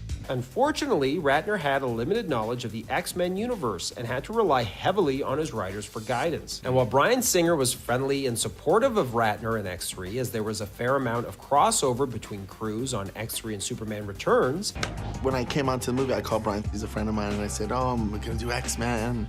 I know you probably want Stanley Kubrick to do it, but he's not available, and I'm gonna come in and do it. And he said, you know, he gave me some advice. He said, whatever you do, don't read the internet. I'm like, why? What are you talking about? He goes, because they wrote all the same bad stuff about me on the first X-Men. And I avoided it. He said, I can't wait to see your version of this movie. Vaughn, on the other hand, was not impressed by avoid the finished internet. product, saying that he could have made something 100 times better than what we got from Ratner. He go on to say that his version of X3 would have been 40 minutes longer to let the emotions of the characters and heart of the story come through, accusing Ratner of not letting the drama play out and making it a quick 90 minutes of wall-to-wall noise and action with no room to breathe. Sure. He felt both Professor X's and Jean Grey's death scenes were executed poorly and didn't capture the emotional weight those deaths deserve. Agreed. Fans may have also noticed that Nightcrawler, who was introduced in X2, was completely absent from X3. Yeah, what's up with that? And while he originally was in an early draft of the X3 script, it was such a small part that the studio felt it wasn't worth it to go through the long and costly makeup process to transform Alan Cumming into the character. Simon Kinberg, writer of X3, would go on to say, Singer did such an excellent job with Nightcrawler in X2 in both terms of representing his powers and giving him an emotional arc that there wasn't much left to do with the character in X3. It also felt like he might tread a little bit on the terrain of Beast in terms of similarities in the characters and their political standpoints. So we ended up jettisoning the character. And while Kinberg and his writing partner Zach Penn tried to figure out what new mutants to introduce in X3, they soon realized they would have to fight over characters with the makers of the prequel film X-Men Origins Wolverine, which was being developed at the same time, and any mutants appearing in both may pose continuity issues. Although it's not like the X-Men films are known for their strict adherence to continuity. True. Hey, it's me. Don't scratch. Just cleaning up the timelines. Probably the most famous X-Men character that fans have been longing to see on the big Gambit. screen is Gambit, who is considered for both the convoy scene to be freed by Magneto and the Battle of Alcatraz to fight alongside the X-Men. That would've been Ultimately, however, the writers felt it was better to save Gambit for a future film where they could do the character justice, rather than just throw him in for a quick cameo, which the makers of X-Men Origins Wolverine were all too happy to do. It's also worth noting that X3 is the first film that saw digital de-aging used on actors. That's or rather, wild. the first film to publicly disclose it, It's the first comic book movie to have a post-credit scene, too, I believe, actually.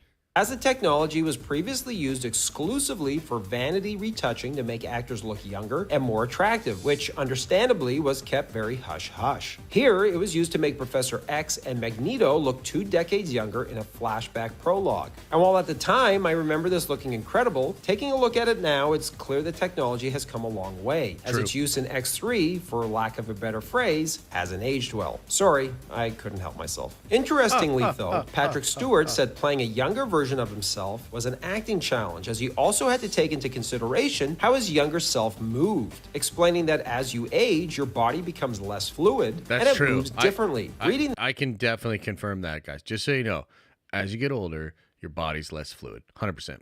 This, I couldn't help but think of Martin Scorsese's The Irishman and wish they had consulted Stewart before making that film, as the de-aging technique they employed became famous for all the wrong reasons. De Niro's face may have appeared younger, but he still had the body of a 70-year-old man with osteoarthritis. After the critical failure of X3, the franchise would be revived with X-Men First Class, directed by a returning Matthew Vaughn. Yeah. This would be followed by the triumphant return of Bryan Singer, who would direct Days of Future Past and use the film's time travel element to go back and change history. I actually like both of those movies. I think those are two of the strongest ones. First Class and Days of Future Past. Very cool. retconning the events of X3, although the end result would be a confusing mess of continuity issues. Singer would return one last time to direct the lackluster Apocalypse, but after allegations of sexual abuse, he would be replaced by writer Simon Kinberg, who saw an opportunity to make up for X3 by taking another shot at adapting the Dark Phoenix saga. In changing the timeline in Days of Future Past, part of the reason I did that was I wanted a chance to tell the Dark Phoenix story. And fuck it up again? In a more fulsome way, where it's really like the full Dark Phoenix story, and it focuses on Jean's story, different than X-Men The Last Stand. Unfortunately, the end result would be a critical and commercial failure, and ultimately the nail in the coffin for this iteration of the X-Men franchise. Yeah. And by the way, the women are always saving the men around here. You might want to think about changing the name to X-Women. Yeah, good luck with that. With Disney's Good luck with that. acquisition of Fox, Marvel is set to reboot the franchise yet again. Although at this point, it's unknown whether they'll bring back any of the current actors or opt for a fresh start with a complete recast. Thanks for watching, everybody, and don't forget to like and subscribe. Yeah, that was good. That was good. What do you guys think? Pretty cool, huh? I think that guy makes good videos. Let's Subscribe to what do you want to watch? What, you want to watch one more? You want to watch two more? Let's watch the Josh Trank one. That's the one I really want to watch. I really want to watch that one. One day before Fantastic Four hit theaters, hang on. overwhelmingly negative reviews for the film. Hang on. Now. One day before Fantastic gosh, Four dang hit it. theaters, and as overwhelming. One day before Fantastic Four hit theaters, and as overwhelmingly negative reviews. Oh my God, 9? Now, director Josh Trank tweeted that he'd made a fantastic version of the film that audiences would probably never see. Immediately following this, Fox hit back, with reports coming out detailing Trank's erratic and abusive behavior. I remember on when those set, stories were as hitting. we learned that not only did That's he what lose killed the creative Boba control Fett on movie. the film, but they were massive reshoots too, resulting in a final cut that wasn't his. So let's dive in and find out what went wrong and what could have been Josh Trank's Fantastic Four. Before Disney bought Fox, which brought Fantastic Four back into the MCU fold, Fox held the movie rights to the franchise. However, to retain these rights, Fox was obligated to put a Fantastic Four movie into production by a certain date every few years. Yep. That's why the 1994 Fantastic Four film was made on a shoestring budget but never released, in order for the producers at that time to hold on to the rights. Yep. And 2015's Fantastic Four was no different. Fox, with its back up against the wall, had no choice but to enter production on another film, which is never a good reason to make a movie. But Right. following the pair of lighthearted films made in the mid-2000s that came out at the same time as Christopher Nolan's gritty reinvention of Batman, Fox looked to reboot the franchise to try and do for Fantastic Four what Nolan did for Batman. And to direct the film, Fox wanted a Christopher Nolan of their own. Josh Trank was the obvious choice, as a few years earlier, Fox Chronicle's so plucked the then good. 26-year-old If you've never seen Chronicle, you got to. It's great. It's one of the best superhero movies ever made. Really incredible stuff. And I remember being very excited with what Trank would do, not only on this, but with the Boba Fett movie. Or did he have yeah, I think he was the Boba Fett movie guy, right? filmmaker from obscurity, optioning his script and producing his found footage film Chronicle, making him one of the youngest directors to ever open a movie at #1 at the box office. After being hired and given creative control, Trank's first move was to hire newcomer Jeremy Slater to write the script, which Fox reluctantly agreed to. However, Slater knew comic books, which is one of the reasons Trank hired him, since he didn't, having only seen a few episodes of the Fantastic Four cartoon from the mid-90s. Avengers had also just come out, and while Slater kept pushing to make something similar in tone and use the film as a template, Trank would push back as he allegedly hated it. According to Slater, he shared his favorite Fantastic Four comics with Trank from his own personal collection, but none of them interested Trank or worked to inspire him. As they were writing the script, That's kind of a bummer. I wonder if he exits then, because yeah, that's a bummer, dude. That is a bummer. Trank was always more interested in the early moments. But once a team got its powers and the film became a standard superhero movie is where Trank would lose interest. And that's because Trank's goal was to make less of a superhero film and create more of a grounded horror sci-fi film set in the real world that delved into the realistic consequences of individuals getting superhuman abilities, exploring the genuine horrors that could accompany such transformations. Basically, he wanted to do the David Cronenberg body horror version of Fantastic Four, as he took inspiration inspiration from The Fly and Scanners, which frankly is a great idea, but not exactly the 4-quadrant blockbuster with mass appeal that Fox wanted. Sure. According to Slater, Trank wouldn't let him talk to the studio without him, with Trank acting as the middleman between Fox and Slater, only delivering certain drafts of the script Slater would write to the studio for feedback, and not relaying. So he was doing all that, huh? Dang, can you imagine that? Literally trying to like kind of keep some of the drafts away from the studio? That's wild. 5% of the feedback back to Slater. All in all, Slater wrote nearly 18 drafts of the script and 2,000 pages of material. And his version was planned to be a much more faithful adaptation of the comic, even if the overall outline remained the same as the completed movie. For example, in Slater's script, the Baxter Foundation would have been better explained, as Slater envisioned it as a sort of Hogwarts for young geniuses who we'd see zipping around on prototype hoverboards and experimenting with anti-gravity, Future teleportation, Foundation, and artificial life forms. It's here where Reed would have befriended a damaged young Latvian scientist named Victor, who would slowly seduce Reed into bending the rules, damaging his friendship with Ben. The team would have traveled to the negative zone, renamed to Planet Zero in the finished film, via a portal, not a quantum gate, where they would have met and fought Annihilus, described by Slater as a pissed-off cybernetic T-Rex. Annihilus would then appear to seemingly kill Victor. Oh man, I've never seen those designs of Annihilus. As the team escapes, giving them their powers. Later, Victor would return from the negative zone, having killed Annihilus, and reshaping his control rod into a sort of living body armor. In addition to this, Slater had Dr. Doom declaring war against the civilized world, the Mole Man unleashing a 60-foot genetically engineered monster in downtown Manhattan, a commando raid on the Baxter Foundation, a Saving Private Ryan-style finale pitting our heroes against an army of Doombots in war-torn Latveria, and a post-credit teaser featuring Galactus and the Silver Surfer destroying an entire planet. Slater's script also featured the Fantasticar and a cute spherical Herbie robot that would have predated BB-8. It's also worth mentioning that an even earlier version of Slater's script included Galactus as the main villain, with Dr. Doom doing his bidding. The problem was Slater's script would have been massively expensive, plus Slater infused it with lots of humor, heart, and spectacle, while Trank preferred something grounded, gritty, and as realistic as possible, leading Slater to eventually leave the project after 6 months, as Fox brought in their own writers. When it came time to cast the picture, Trank and Fox yet again failed to see eye to eye. Trank wanted a black Sue Storm, a black Johnny Storm, and a black Franklin Storm, leading to what Trank described as a lot of controversial conversations behind the scenes with the studio. And while ultimately black actors were cast as Johnny and Franklin Storm, played by Michael B. Jordan and Reg E. Cathy respectively, Trank claims that he received pretty heavy pushback trying to cast a black woman as Sue Storm, with the studio's preferred choice for the role being Kate Mara, following her breakout success with House of Cards. Because I'm somebody who always talks about just standing up for what I believe in, even if it means burning my career out. And I feel bad that I didn't take it to the mat.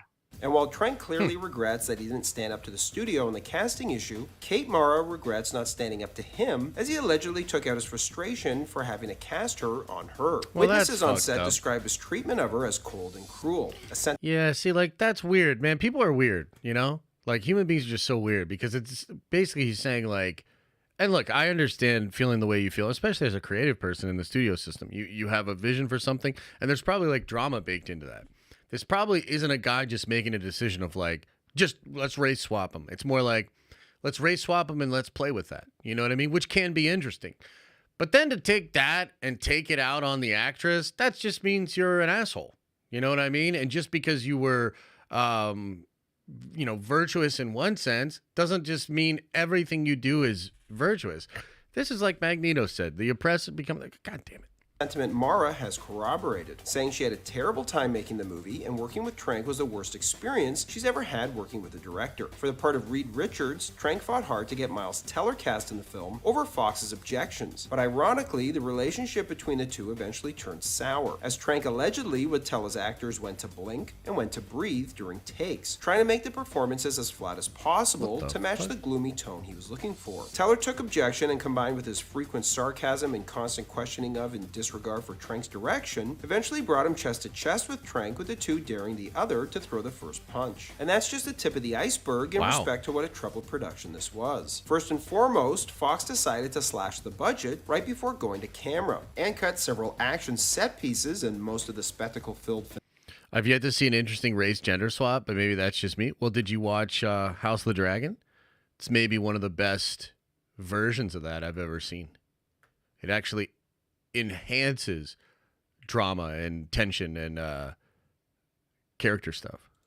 Finale from the script, with the idea that they'd write and film the rest of it during reshoots, which is an absolutely absurd plan. Then there's the matter of Trank and his dogs being accused of causing as much as $100,000 worth of damage to a house that was rented for him by Fox in Baton Rouge. Oh, I heard about that. Okay. As the landlord attempted to evict him, Trank responded by supposedly defacing photos of the landlord's family, leading to Fox CEO and chairman Jim Giannopoulos having to fly out to personally apologize to the landlord. And while there's no doubt that Trank displayed some questionable behavior on and off went set, off the deep Trank's end. defense, it's also possible some of it may have been embellished by Fox to shift the blame from them to him. For example, reports that he built a black tent around his monitor and cut himself off from everybody may make for a good story that fuels the narrative that Trank was a recluse who was difficult to work with, but that's literally what a video village is, a tent around a monitor for the director, and it's common on many large productions. With all the drama going on during shooting, it's a miracle that the film was actually finished on time. However, the first cut of the film would take Fox by surprise, as they were shocked to see that it wasn't the fun, marketable summer blockbuster they had hoped for. Instead, they found it morose and uncomfortable to watch, although Trank would say that was his goal. Originally, Fox had intended to post-convert the film to 3D, but threw out those plans in order to reallocate those funds towards reshoots. Immediately, they began assembling their own Avengers-like writing dream team to rescue the movie, including X-Men scribe Simon Kinberg, writer and director Matthew Vaughn, and Drew Goddard, who rewrote the third act to World War Z during that film. And Drew Goddard also, I mentioned this in a video recently, but he got some uncredited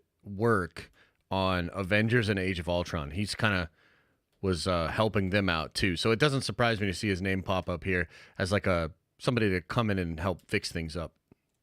Shoots. As everyone scrambled to come up with an ending, Trank elected to play ball, hoping to keep the producers happy in the hope that he would have some influence on the final cut. Unfortunately, he wouldn't, as the studio hired editor Stephen Rifkin, who worked on Avatar and the Pirates of the Caribbean films, to recut the movie, becoming the de facto decision maker in post, while the reshoots were overseen by Kinberg and producer Hutch Parker, as Trank would sit off to the side and watch, saying it felt like being castrated as he was neuralized by a committee. Throwing a massive wrench into the reshoots was the fact that not all of the actors were free to return, leading to a lot of material reshot with doubles. For example, Toby Kebbell, who played Doom, claims he's only in the film 3 times as the masked villain. First, walking down a corridor, second, when he kills a doctor before getting into the Quantum Gate, and third, lying on the bench. As some other guy played the character in all other scenes, due to scheduling conflicts, like here where he's rescued from Planet Zero, infuriating Kebbell that the actor who replaced him limped like that, which is something he wouldn't have done. Even Kate Mara had to wear a very noticeable wig for the reshoots, as she had moved on to shooting another film and had to cut her hair short for it. Following reshoots, Trank would re-edit the movie while Fox worked on its own cut, hoping both versions would screen for test audiences in a bake-off, with the possibility that some scenes from his cut may get dropped into the studio cut, but the studio wasn't interested. So how different would Trank's version have been? One of the staples of the Fantastic Four that was noticeably absent from the film was the Fantastic Car, apart from a passing reference to it at the beginning.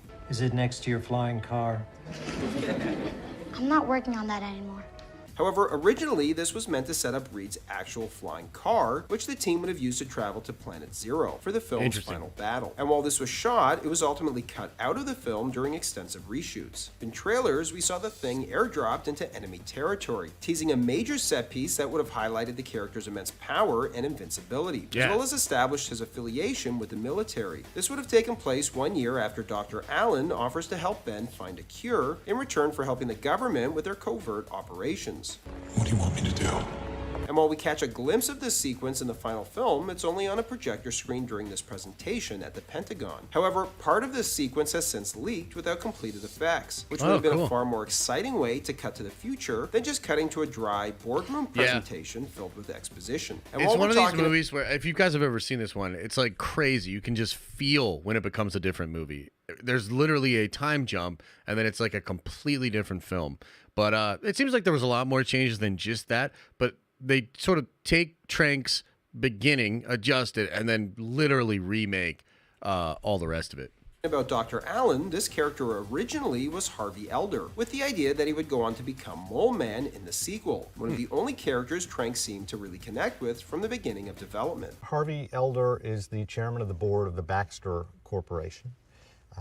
And so I'm essentially the fiduciary, the guy in charge of how the money is spent.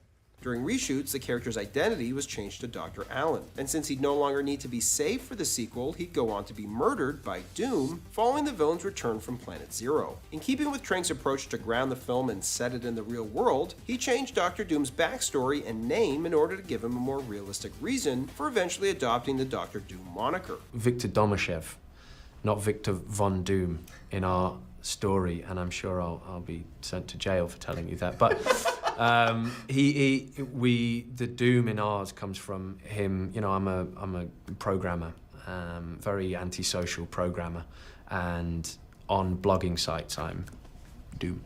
However, in the theatrical... Terrible.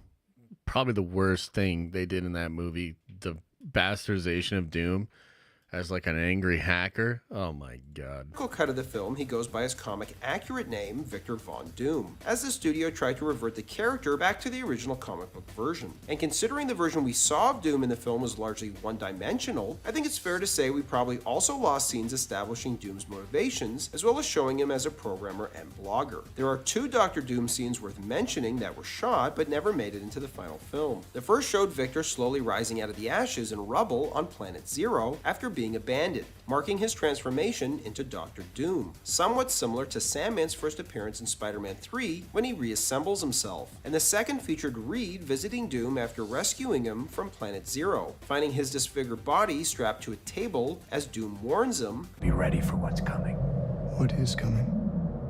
The answers. Doom wasn't the only character criminally underdeveloped. Glimpsed in the trailers are additional scenes for both Ben and Johnny. And while in the finished film, Ben adopts his famous catchphrase from his abusive brother, Hey, clobbering's on. in the trailers, we see clips of Ben playing baseball, leading some on the internet to speculate whether this was the original origin of said catchphrase, as Ben reveals in Ultimate Fantastic Four that he stole the line from his baseball coach. Johnny is also shown in the trailers, showcasing more of his trademark humor. I'm gonna need a heat-resistant workshop and a big-ass sunroof, as well as his skills as a gearhead, which you would think would set up a later scene putting those skills to use, possibly helping Reed to finish the Fantastic Car. Not only was the climax of the film reshot, but it wasn't even fully filmed during production. The original version would have included the team arriving in the Fantastic Car, Sue and Johnny flying around destroying Doom's obelisks, as well as Johnny being the one to finally take out Doom, which is why you see Johnny holding Doom's destroyed mask here after almost killing himself in the process. Planet Zero also got a makeover as well, with the energy on the planet turning from red in the trailer to green in the final film. However, early versions of the planet during development were much more ambitious, with Doom having built a castle for himself during his time that would have been stranded on the sweet. planet, modeled after one from his home country of Latveria, which he holds together with his mind. Days before the film opened in theaters, Trank sent an email to cast and crew to say he was proud of the film and that he felt it was better than 99% of the comic book movies ever made. One cast member, who will go unnamed, responded with, "I don't think so." To the surprise of absolutely nobody, Fantastic Four would bomb, and its failure would have a ripple effect for better or worse. Not only was a sequel canceled, but so was Fox's planned cinematic universe that would have seen the Fantastic Four cameo in Deadpool 2 before locking horns with the X-Men. That film would have been Fox's version of Civil War, and it would have opened with Johnny Storm trying to apprehend Molecule Man, who goes Nova and destroys a good chunk of Manhattan, leading to the Superhero Registration Act and pitting the X-Men and Fantastic Four against each other. The end of the film would have seen the heroes eventually making peace, leading to a post-credits scene teasing a Skrull invasion. It didn't help matters that during the production of Fantastic Four, Trank basically had a second job, as right before he started shooting, he had pitched Kathleen Kennedy on a Boba Fett film that he now had to develop. However, as word of the turmoil from the beleaguered Fantastic Four set got back to Kennedy, it put Trank's solo Boba Fett film in jeopardy, leading him to quit the project as he knew he was about to be fired anyway. Since the release of the Snyder Cut of Justice League, many fans have clamored to see Trank's cut of Fantastic Four. And while the release the Snyder Cut movement was an incredible thing, it's also something that doesn't need to happen for every movie that suffers from studio interference. That's as true. Sometimes the studio has no choice but to intervene. Trank himself has Plus, stated, like, you know, as much as I love the Snyder Cut, I think not just Warner Brothers, but other studios look at that and they're like, never again. Because, you know, spoiler alert, it didn't really do much to unify the Warner Brothers fan base, you know? So I don't think you're going to get a lot of those anymore. That he has no interest in pushing for the release of his cut of the film. In fact, he's admitted that much of the sequences he had planned had gone unfilmed, making a true director's cut of his original vision practically non-existent. Thanks for watching, everybody, and don't forget to like. Pretty cool. What do you guys think? What do you think of that one? Pretty crazy. That was there's parts of that movie that I like. Her Majesty. Oh, what the hell? There's parts of that movie that I like, man. There's a lot of that movie One day I did not like at all. While Andrew at all. Yeah, pretty wild, huh? So things got no junk asking for Larold. I don't know. I'm sure there's probably different takes on that, but I think he might have some rocks down there. You know what I'm saying? Pretty informative. Yeah, the channel name is Bullets and Blockbusters. Here, I'll link the next video so you can find the channel. Boom, there you go. Yeah, let's just do one more, then we'll kind of break off, do Q&A, and then we'll get out of here. And then we will get out of here. Okay. Oh, there's a Sam Raimi Spider-Man 412. Both of those seem pretty good. All right, let's see what would have been from Amazing Spider-Man 3 with Andrew Garfield. Garfield's The Amazing Spider-Man 3 never happened, the return of Garfield in No Way Home left many fans wishing Sony had completed its planned trilogy. But it may surprise you to learn that Sony had much more ambitious plans than that. And before The Amazing Spider-Man 2's failure, Sony was planning a massive Spider-Man cinematic universe of their own to compete with Marvel's. So let's dive in and find out what that would have been like and what could have been The Amazing Spider-Man 3. The Marvel Cinematic Universe is one of the greatest accomplishments in the history of cinema, grossing tens of billions of dollars and elevating comic book heroes into colossal mega franchises. But like anything successful, it doesn't take long before your rivals try to replicate that success for themselves. That's why, following the success of the MCU, we saw several other studios try to create cinematic universes of their own, such as the Dark Universe featuring Universal Studios' roster of classic movie monsters, the DC Extended Universe, the Monsterverse, as well as Monsterverse still going strong. Others. Sony, after realizing they owned the rights to Spider-Man's rich cast of characters and villains, decided to get in on the fad. So for those of you who enjoyed The Amazing Spider-Man 2 and were looking forward to its sequel, you'd have to wait, as the next film in the Spider-Man cinematic universe would have been The Sinister Six. And leading this group of supervillains would have been none other than Norman Osborn. Now, I know what you're thinking. Norman died of an incurable illness in The Amazing Spider-Man 2. Well, not exactly. Cut from the film was a remainder of this scene, which originally was supposed to be a post-credits scene that would have seen the mysterious gentleman, Gustav Fiers, enter a top-secret level at Oscorp and walk past several chambers containing gear created for villains that Fiers would recruit in the following movie. Eventually, Fiers would have arrived at a chamber containing the frozen head of Norman Osborn before saying, "Wake up, old friend." And while this scene was cut, the container that would have held Norman's head can actually be seen earlier in the film when a nurse wheels it into his room after he dies. Dude, I liked what they did with the I know he's like just dying, but he looked super creepy as the Goblin in Amazing. Additionally, in an earlier version of this post-credits scene, one of the chambers had a suspended ball of black goo that moved around, which would have been the symbiote. This was removed because Sony decided against including Venom in the Sinister Six in order to give him his own standalone film. Drew Goddard, the filmmaker behind Cabin in the Woods, was hired to write and direct the Sinister Six, and his vision for the project was inspired by films like The Dirty Dozen and Reservoir Dogs, where you root for the protagonists even though they're the villains. That's crazy because that goes on to become like their whole fucking thing. A bunch of badass characters doing something, you know, it's like, let's admit that we love watching that. And while initial reports suggested that the film wouldn't feature Spider-Man, that turned out to not be the case, as Goddard would go on to say it was a Spider-Man movie. It was the giant, epic Spider-Man movie of my dreams. Goddard also expressed his dislike for how Marvel movies are interconnected and often serve as stepping stones to set up future films and characters in the MCU. What dialect? Wakanda. By contrast, he wanted his movie to be able to stand on its own, saying, "My vision was a summer annual, so you didn't have to worry about continuity. It was just, we take Peter, put him on an adventure, then we put him back in his life." Goddard's film, which actually would have been a two-parter, was apparently bonkers, as he wanted to feature the Savage Land, complete with dinosaurs and time travel portals. However, Goddard was most excited. And by the way, guys, Goddard is rumored to be one of the people they're looking at for Tom Holland's next Spider-Man movie.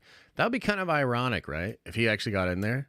Interesting. About Sandman, who he thought was going to steal the show. And his number one choice to play him was Tom Hardy, who'd eventually go on to play Venom. Goddard wrote Flint Marco's character to be the anarchic enthusiast of the team who has fun while celebrating being bad. Goddard felt Tom embodied that anarchy and triumphant nihilism, which we've seen him tap into before in roles like Bronson, but Goddard wanted to crank the volume up here to 11. The end of the film would have seen Sandman storm through London as tall as a skyscraper like Godzilla. Following the Sinister Six would have been the sequel to The Amazing Spider-Man 2, which would have opened with Peter still mourning the death of Gwen Stacy, as the film would focus on his struggle to recover and move on. And just like Spider-Man 3, Webb was eager to include Venom in his third Spider-Man film as well, where the symbiote likely would have attached to Spider-Man and amplified his anger and guilt over Gwen's death. I mean, that would have been kind of cool, I'm not gonna lie. I stopped pulling my punches. Yep.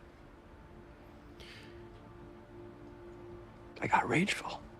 The film would end with Peter separating from the symbiote, where it would bond with Eddie Brock, setting up Venom for his own standalone adventure to follow, where he'd battle Carnage. Although there were also discussions about making Flash Thompson Venom instead, inspired by the Agent Venom story. Dude, Agent Venom's so good. Oh my God.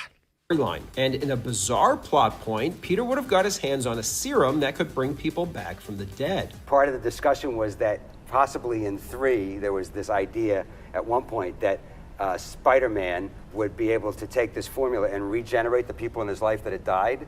So there was this discussion about that Captain Stacy would come back even bigger in episode 3, and I was like, let's go. Not only would Peter use this formula to bring Captain Stacy back to life, but he would have brought Gwen back too. The symbiote was also explored as a plot device to enable this, and in an extension of this idea, Sony also discussed turning Gwen into Carnage, which would have created a scenario where Peter was forced to kill her, but perhaps is able to say goodbye this time, giving him the closure he needs and allowing him to finally move on. Cut from The Amazing Spider-Man 2 were 2 key scenes with characters that would be saved for the sequel. The first would have introduced Mary Jane, played by Shailene Woodley. On cutting MJ scenes from the film, Webb would say, "It was very difficult to introduce someone as a competing love interest when so much is on the table with Peter and Gwen." That's fair. Mary Jane was in 4 scenes in the whole film, and it didn't make sense. They're introducing so many new characters, it really didn't make sense to introduce such a vital character to the comic books. It's interesting to wonder what MJ's role would have been in Amazing Spider-Man 3, considering Webb was planning to resurrect Gwen. It's rumored that in the film, Peter would have been encouraged to attend group counseling by Aunt May. It's at these sessions where he would meet MJ before the two would bond over their shared trauma. But as their relationship develops, Peter would have struggled to get closer and open himself up to her after what happened with Gwen. It's reasonable to assume that once Peter brings Gwen back from the dead, that would have put a halt to the progress of his budding relationship with Mary Jane. However, as the film concludes and Peter finds closure by bidding farewell to Gwen, he would then take a step forward by asking MJ out, signifying his readiness to move on. The other notable scene cut from The Amazing Spider-Man 2 featured the return of Peter's dad, Richard Parker, who would reveal to Peter, "I had to disappear to keep you safe, Peter. Listen to me. I had to disappear to keep my mistakes from catching up with you. I had to stay away from you to keep Osborn from hurting you. You understand what I'm saying? There was no other way to keep you safe." Assuming Webb would have brought Richard back in the third film, it would have dealt with the repercussions of him reappearing, while exploring his nefarious connections to Oscorp and feud with Osborn, who Webb originally wanted to bring back to life and feature as the main villain, before plans changed with Goddard reviving him for the Sinister Six instead. Felicity Jones, who appeared briefly in Spider-Man 2 as Felicia Hardy, and more prominently in deleted scenes, would have seen her role expanded as well to set up her own Black Cat standalone film. Other films rounding out the Spider-Man Spider-Man cinematic universe included a Venom and Carnage film, and according to rumors at the time, an Aunt May spin-off film that would have been a cross between Agent Carter and Mad Men, featuring May's youthful adventures as a spy. I know what you're thinking. Even Sally Field thought that idea was ridiculous. Garfield was also eager to pass the torch to Miles Morales in the future, so it's likely we would have eventually seen that character take over the franchise. I just thought you was gonna be black. Oh man, I'm sorry. I don't apologize. There's gotta be a black Spider-Man somewhere out there. However, following the poor critical reception and underwhelming box office performance of Amazing Spider-Man 2, Sony began second-guessing their plans, as Juan Capday at Sony argued that they needed to lay out a solid 5-year plan for the future, for not only their own internal clarity, but also to demonstrate to fans that Spidey is in safe hands. He called the Aunt May spin-off bizarre and suggested they create a dedicated Spider division that runs as a studio within the studio, so that they can properly plan out their cinematic universe. Look, it's that fucking guy again, man. Throughout all this shit, there's a studio within the studio, so that they you can see this guy, and then they have the gall to put a special thank you to this guy for like Spider-Man No Way Home. Holy shit. Properly plan out their cinematic universe. He boldly proposed the following 5 films to follow The Amazing Spider-Man 2 and act as their cinematic universe's version of Marvel's Phase 1. In a never-before-seen move, the first film would have been a prequel to The Amazing Spider-Man 2 that would feature Kraven the Hunter as the villain. Everyone at Sony was a massive fan of Emma and Andrew's chemistry and felt that they had killed her character off way too soon. Not only that, but execs at Sony were frustrated that Amazing Spider-Man 2 took place after graduation, when one of the major reasons for the reboot was to be able to put Peter back in high school so that they could tell stories in that environment to differentiate it from the Raimi films. So by doing a prequel, not only would they be able to rectify this, but also rectify killing Gwen off too soon, as well as Norman Osborn, who'd they be able to bring back instead of stupidly reanimating his head as they had planned. In this version, Norman is getting increasingly sicker, so he hires a Russian big-game hunter named Kraven to track Spider-Man down and bring him in, as Norman believes that in Peter's blood is the key to cure his disease. Kraven ultimately captures Spider-Man and supplies Norman with vials of his blood. Norman, in an attempt to synthesize a cure for his illness, ends up transforming into the Green Goblin. The end of the film would see Spidey and Goblin battle it out, with Goblin losing and barely escaping with his life, which leads us to the frail state in which we encounter Norman in Amazing Spider-Man 2. Juan suggested following this film with Godard's Sinister Six movie before doing a Spider-Man 2099 spin-off that would act as their Captain America-type franchise. But instead of a World War II period film, it would be set in the future in the year 2099 and be a Miguel O'Hara origin story. The end of the film would see Miguel being sent back in time to present-day New York City. This film would be followed by a Venom film, which would see Eddie Brock's origin story and eventual defeat by Spider-Man,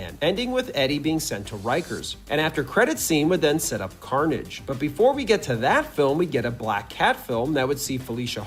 Oh, man, my head's spinning just over the last 30 seconds. Like, can you imagine being Kevin Feige and going into a room with all of these Sony people and just hearing like that shit? Like, it just sounds like noise, dude. It's just like, and then we do this, and then we do this, and then we do this. And granted, some of it sounds cool because I like the comics, but it's just like, god damn.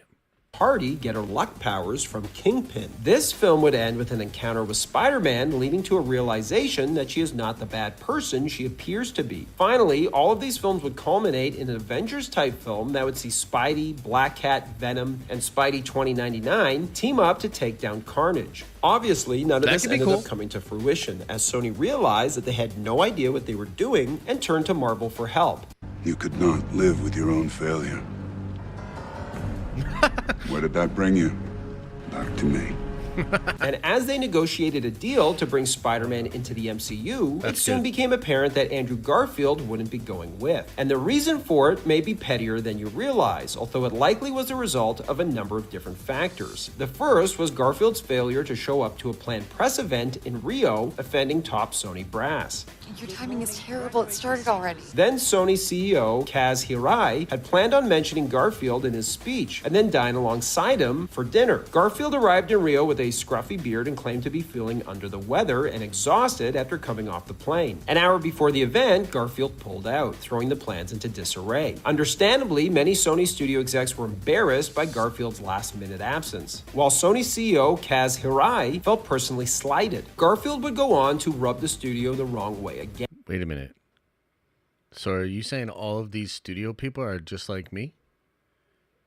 Like, I'm starting to, like, put together here, like, we were talking about all this, like, pettiness and all this, like, craziness, like, they're just like me. For real. This is like, you and I are not so different. Holy shit. Again, by publicly blaming them for meddling with and ruining what he felt was a solid script for Amazing Spider-Man 2, saying, "I read the script that Alex Kurtzman and Bob Orsi wrote, and I generally loved it. I think what happened was when you have something that works as a whole, and then you start removing portions of it and saying, no, that doesn't work, then the thread is broken, and it's hard to go with the flow of the story. Certain people at the studio had problems with certain parts of it, and ultimately the studio is the final say in those movies because they're the tentpoles, so you have to answer to those people." I signed up to serve the story and to serve this incredible character that I've been dressing as since I was 3. Yeah. And then it gets compromised and it breaks my heart. I got heartbroken a little bit. It's also debatable how big a fan Kevin Feige was of Garfield's performance, as he criticized it for being too emotional after viewing a rough cut of the second film, saying, "Andrew's performance is all over the place. A lot of crying and then a lot of mania. Hard to track him emotionally sometimes. It also undermines his reaction to Gwen's death because..." I think that's actually fair. You know what I mean? I wonder if any of that then comes across in notes in No Way Home. Gets upset and emotional a lot. It's also evident that Kevin wasn't a big fan of Webb's characterization of Peter Parker either, or the storyline revolving around his father, commenting, "Not sure what Peter learns at Roosevelt is entirely correct. We're distracted by the way, a lot of this shit that you're hearing right now in the video comes from the Sony email leaks, because Feige he'll say, like, publicly, I'm not involved, like in the earlier Sony stuff, and yet he was giving notes on every single movie. He would see stuff, he was giving notes. It's in the emails, like you can see it. By the idea that Peter became Spider-Man because of his father's blood. All the special backstory with his super scientist dad fights with the idea that Peter is a normal kid from Queens who becomes the greatest superhero in the world. True. Based on these comments, I'd imagine when the time came to explore bringing Spider-Man into the MCU, Kevin likely championed rebooting and recasting the characters so they could ditch the Richard Parker storyline to make Peter just a regular kid, and find a younger actor to portray him to put him back in high school, which is exactly what they ended up doing. When Stan Lee and Steve Ditko created him in the early 60s, it was not as a standalone hero by himself in Manhattan.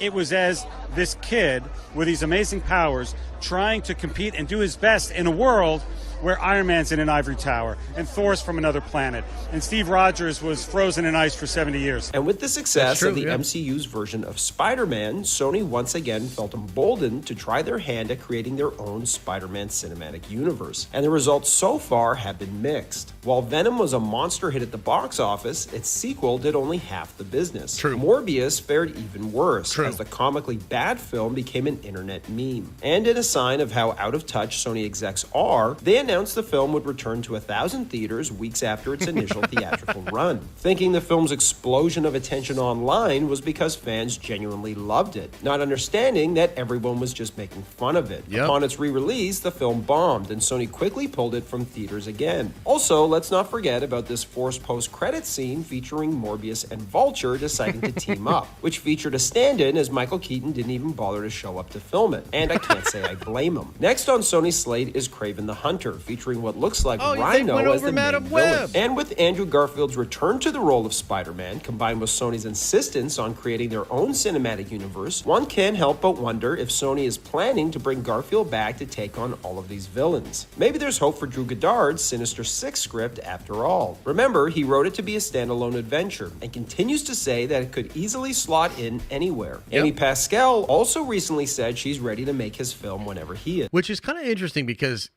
this could be why he's being looked at for Spider-Man 4 with Tom Holland, because a lot of the rumors suggest they want to bring in a lot of the Sinister Six. And you might have the Sinister Six acting as like mercenaries or muscle for Mayor Wilson Fisk fighting against vigilantes like Spider-Man. So I wonder if that's just like a good kind of fit for them, considering what he was working on. You know what I mean? Thanks for watching, everybody. And that was a good one. That was a good one, man. I like that. I enjoyed that one.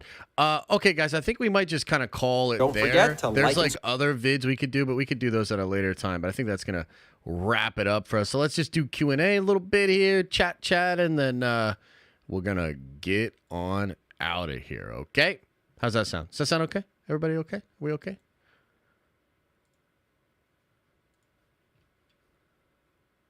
Yeah, man. Let's chill.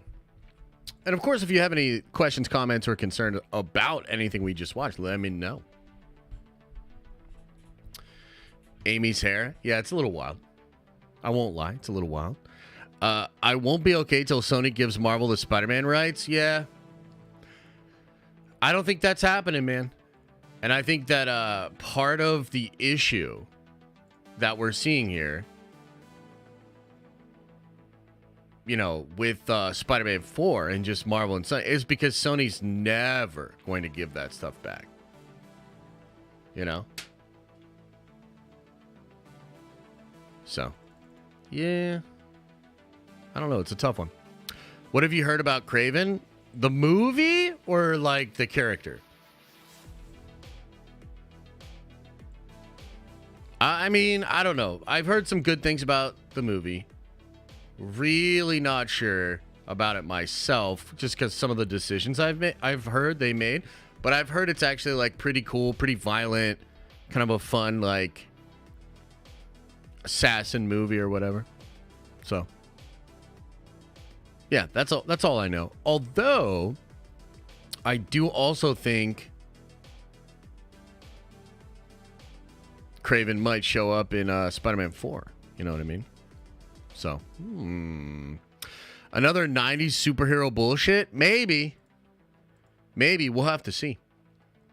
All right, so Javier says, cheers, my family. Can I get a link to the Discord, please? I hope somebody got him a link to the Discord. That was earlier on in the stream.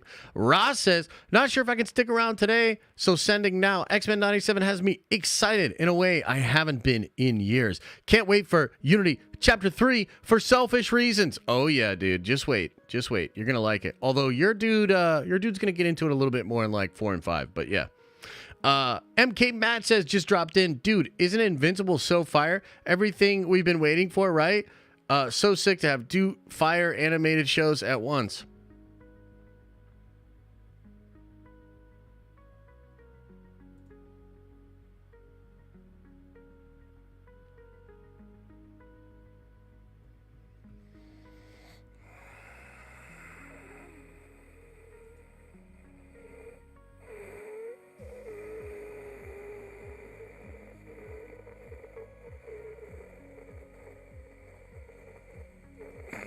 Okay, 60% of you say I should make that video about Invincible. Let's go.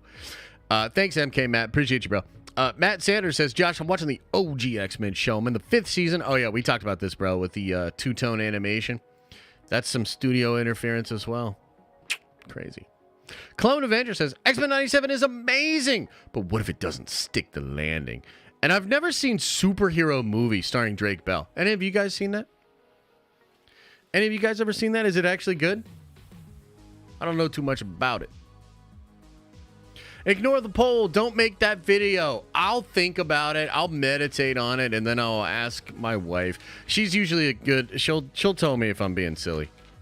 Like she'll probably. I'll ask her about the Invincible segment of the video, and she'll be like, "Yeah, you went a little far. You didn't have to do all that." So, she's really good at kind of keeping me in check. So we'll see. Maybe I'll make the video anyway. Stazzo for Life says 20-minute Invincible video incoming. Let's go! Oh, hell yeah. Oh, hell yeah. Aaliyah says, not a big deal, so because Pelts, etc. have minority vote. They fought it because of precedent. Board seats are by invitation, not investor proxy fight. Yeah, but they have to get everybody to vote for them. If everybody votes for them, then they become the board. They get a seat, right? Matt Sanders says, so I looked up if Gambit was recast, and I found out that Tony Daniels credited as Gambit for 6 episodes, but on MB, he's got another credit in the show.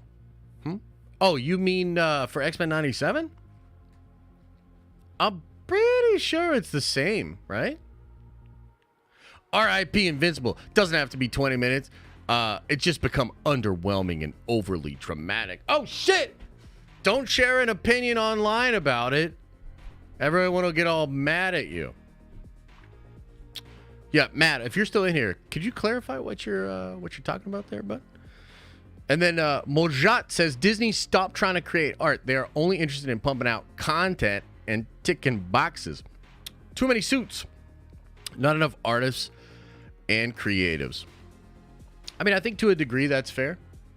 I'm sure there are people there that still care about art. I'm sure there are people probably in all the different divisions that still care about art. I think at the end of the day, like, a lot has gone awry. A lot has gone wrong. I think it's multifaceted. At the end of the day, though, it falls to the leader. Like, it's all your fault, right? That's like the thing as a leader. So like with me and the Den of Nerds, there's a lot of stuff that goes wrong, a lot of different things, issues that we have to face, but ultimately it's like it's always my fault. So if an editor screws up a video, it's my fault because I didn't set the editor up with, for the right success. I didn't spend enough time getting the editor to understand things. It's always your fault. That's the thing as a leader. Because technically, like, yeah, is it all my fault? No, not really. But because I'm a leader, it is my fault. And I have to shoulder it. I have to move forward. I have to make decisions to make it different next time. So whether it's JPEG or Iger, and I really think, like, I think it's sort of convenient for Disney to be like, oh, it was all JPEG. No, JPEG was taking the torch that Bob Iger handed him. He was enforcing mandates that Bob Iger came up with. I mean, Disney Plus is Bob Iger's baby. So it's your fault, Bob. You know what I mean? Ultimately. And then I think the same thing with the different companies. Like, yeah, it's Kevin's fault. It's maybe not, like, Kevin maybe didn't screw it up, but he let that happen on his watch. And same thing with Kathy. You know what I mean? So, I mean, that's kind of my take on it. Rossi, send it in a rose. Appreciate you, bro. Aaliyah says, true. But if they get on the board, there will only be 2 seats, max out of 12. So minority, hence, not a big deal. That's my point. Oh, yeah. True. But I think it's one of those concepts of, like, once you have a chink in the armor, there's, like, a sort of weakness there. And also, I would imagine there is power. There is the ability to at least have control over conversations and discussions. Perhaps not voting power to potentially pass anything or veto anything, but you start to open up, the avenue by which change can happen, as opposed to having this sort of closed off, like, we're strong kind of a perspective. And then on top of that, like, yeah, I think it's like they really don't want that at all. And if it starts even a little bit, I think that could create something much bigger. But it is true that they won't have the ability to, like, completely take over Disney. But it would be a significant change. He was replaced in the OG X-Men. Are you talking about the animated show? I don't really know too much about that. I don't know too much about that. Josh, have you ever considered going on FNT? I assume you mean Friday Night Tights. Is that what you're talking about? No, not really. Couple of different reasons. I mean, I think number one, I don't think a lot of those guys like me. I don't know. I don't think I've ever, like, publicly come after anybody or made it a big deal. Some of those guys I'm friendly with, but number one, I think some of those guys don't like me. The other thing, I don't love being on a show like that where it's like a ton of talking heads, because number one, I'm a massive narcissist and I want it to just be the me show. Number two, I don't like tacit approval or tacit agreement. Meaning, like, if somebody said some shit that I didn't really agree with, I would feel compelled to be like, actually. You know what I mean? So, I don't have anything against those guys. Some of them I'm friendly with. Some of them I respect. You know what I mean? But nah, that's not really for me, man. Not really for me. You see Netflix has Snyderverse now? Wait, what? Oh, April Fools. Thanks, bud. Thanks. I literally you almost had me. You were pretty close. Let's kick it for like 5-10 more minutes. What else is on your mind, chat? Anything else you want to get into? Anything else you want to talk about? Josh, on FNT would be crazy. Yeah, it would probably be pretty wild. Yeah, that was a good one. That was good timing. You don't get to talk as much. Exactly. Just make it about me. You know? Sheesh. I have watched the X-Men 97 episodes already 3 times each. I love them. Same. Woman's Final Four. What is that? Josh, are you the guest for Theory stream today? No. No, but I wish them well. Hope it's a good guess. They argue with each other all the time. Okay, well, that's cool. That's fair. So my character survives chapter 3? Yeah. Yeah, it's chapter 4 where things get a little hairy. Yeah. Let me look something up real quick, actually. Let me see if we got any updates. Any updates from the guys? No, nothing yet. Yeah. Hopefully we can get that page from Stan. So, I'll tell you, for those of you that know what I'm talking about, I got the page back from Stan with the design of a lot of the characters, and I was like, dude, we got to change this, and this. So, you know, we're working on it. It's a process. So, hopefully we'll have those. I think we'll have that page probably end of day today, maybe tomorrow, and then I can show it off to you guys. Josh, if you think about it, I have 2 characters. Yeah, well, that was something I was explaining to Stan about your character, actually. Yours was one of the ones that I needed to change because I was like, no, we need him to look younger because he will look older after he uses his powers. And so I want that comparison or that juxtaposition to be very stark. How good has tennis been lately? I don't even know what that is. I don't even know what that is. Do I have thoughts on a rated R Boba Fett movie? How this would impact the brand? I don't think they would ever do that. But then again, Kathy's done some weird shit. So I think even Andor, like, and this is one of the things where you talk about, like, Acolyte. And we watched that video where, like, Leslie Headland was like, oh, yeah, and I pitched it, and pretty much everybody in the room was like, I don't know about that, but Kathy really liked it. Red flag.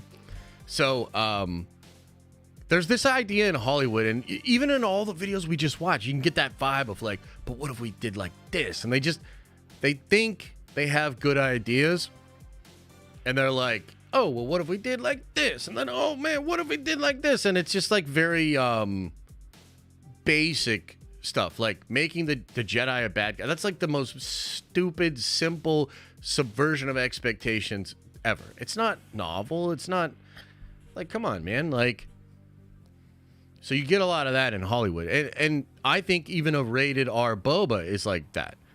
Not to say you can't make, like, gritty, like, action-y, violent Boba. That would be sick. But you don't have to make it rated R. You know what I mean? 1 week till Eclipse. I see hotel rooms in Erie going for $700 plus a night next weekend. Yeah, apparently it's going to be pretty crazy. They're closing the schools and everything here. You know what I mean? So they're closing Like, it's such a big... There's going to be so many people here to see the eclipse. They're closing schools. They're closing down... So I don't know how much we're even going to be traveling. We might just kind of watch it from our house or, like, watch it from the bay. But, yeah, John, can you hit me up, bro? John, don't you have one of the Unity characters, too? You got to hit me up, man. Hit me up on either Discord or Twitter or email. Because I need to talk to you about your character and whatnot, too, you know? School's getting out at noon here. Well, Trev, you're pretty close, right? Like, you're across the lake, so you might be in a direct line too, huh?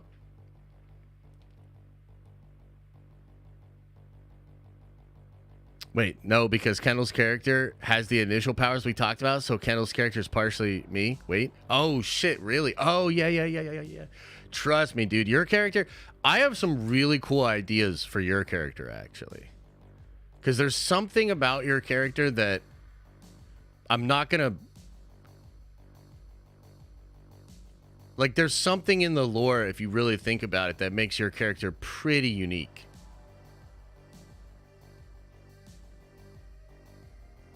Yeah. CERN starting up and rockets explosion in space during 3 minutes of darkness.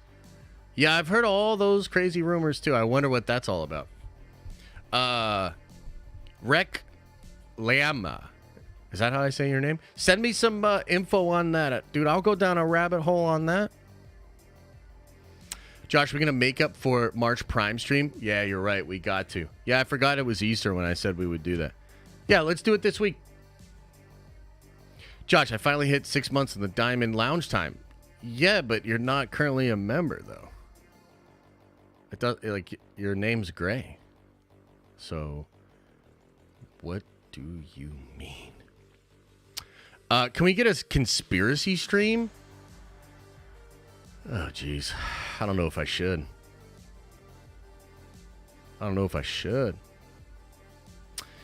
I'm at 5 months, 30 days. Well, there you go. You'll get in one.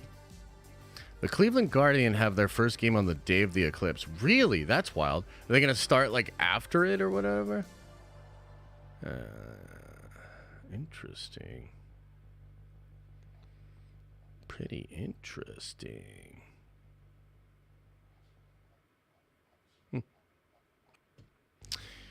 Josh, do I have to watch the original X-Men to get 97? No, I don't think so.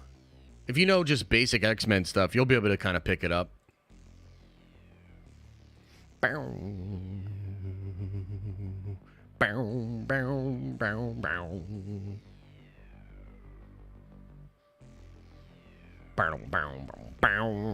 See? Okay, fine.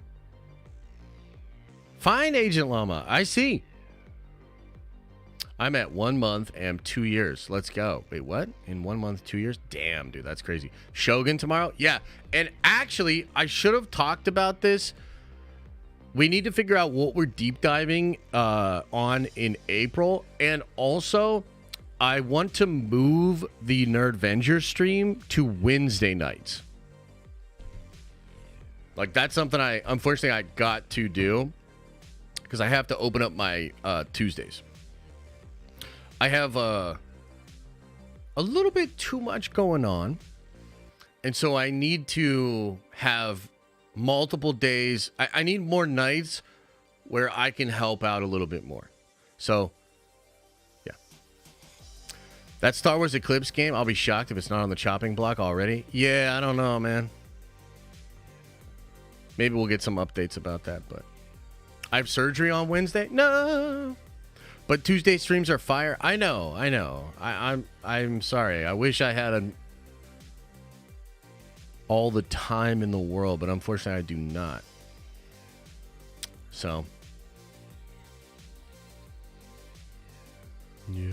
Sorry, guys. Sorry about that. Josh, are the custom Unity characters for collectors, or was that perk for something else? Yeah, that was something else. That was something we did. We opened those up and we let people spend 100,000 nerd coin to get them. Yeah, John, it's all good. Hit me up either Discord or thedenofnerds@gmail.com. Hit me up. So, Yeah, I think they're still doing freshman year for sure. All right, guys, I'm going to get on out of here. I appreciate you guys. Kind of a fun Monday stream. It's a little bit slow in the news cycle right now, but I do have some fire videos coming out for you guys this week, too. So check those out. We'll be back at it Wednesday morning. Wasn't it 500K? I don't think so. Probably should have been, though. In fact, I'm taking all your characters out. I'm taking them out. All right, everybody. Much love. Appreciate you guys. As I always say, I hope you're having an awesome and a nerdy day, and I'll see you in the next video.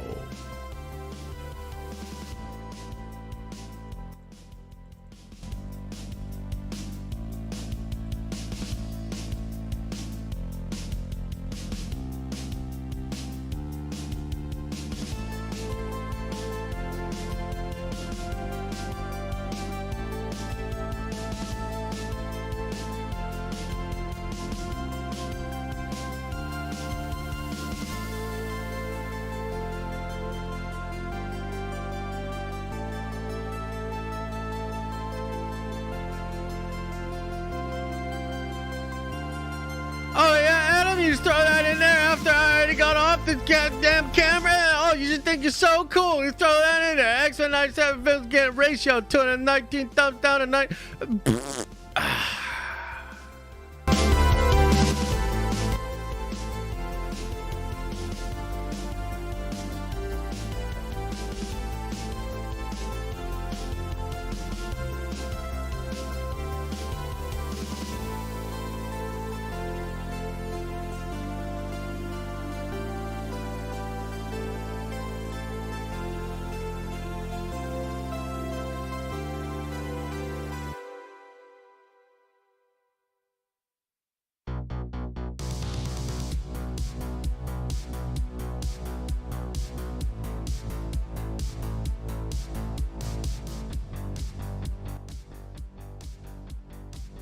Is everybody gone?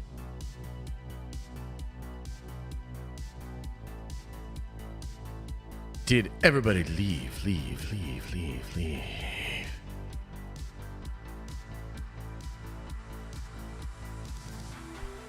Shout out to Corey. Love you, Josh. 1 year of being a part of the best group on YouTube. Hell yeah.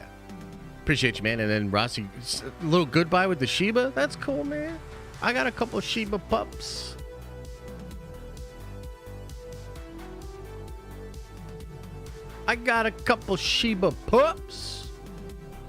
Hey, I appreciate you guys. Thank you for being here. Thank you for the love.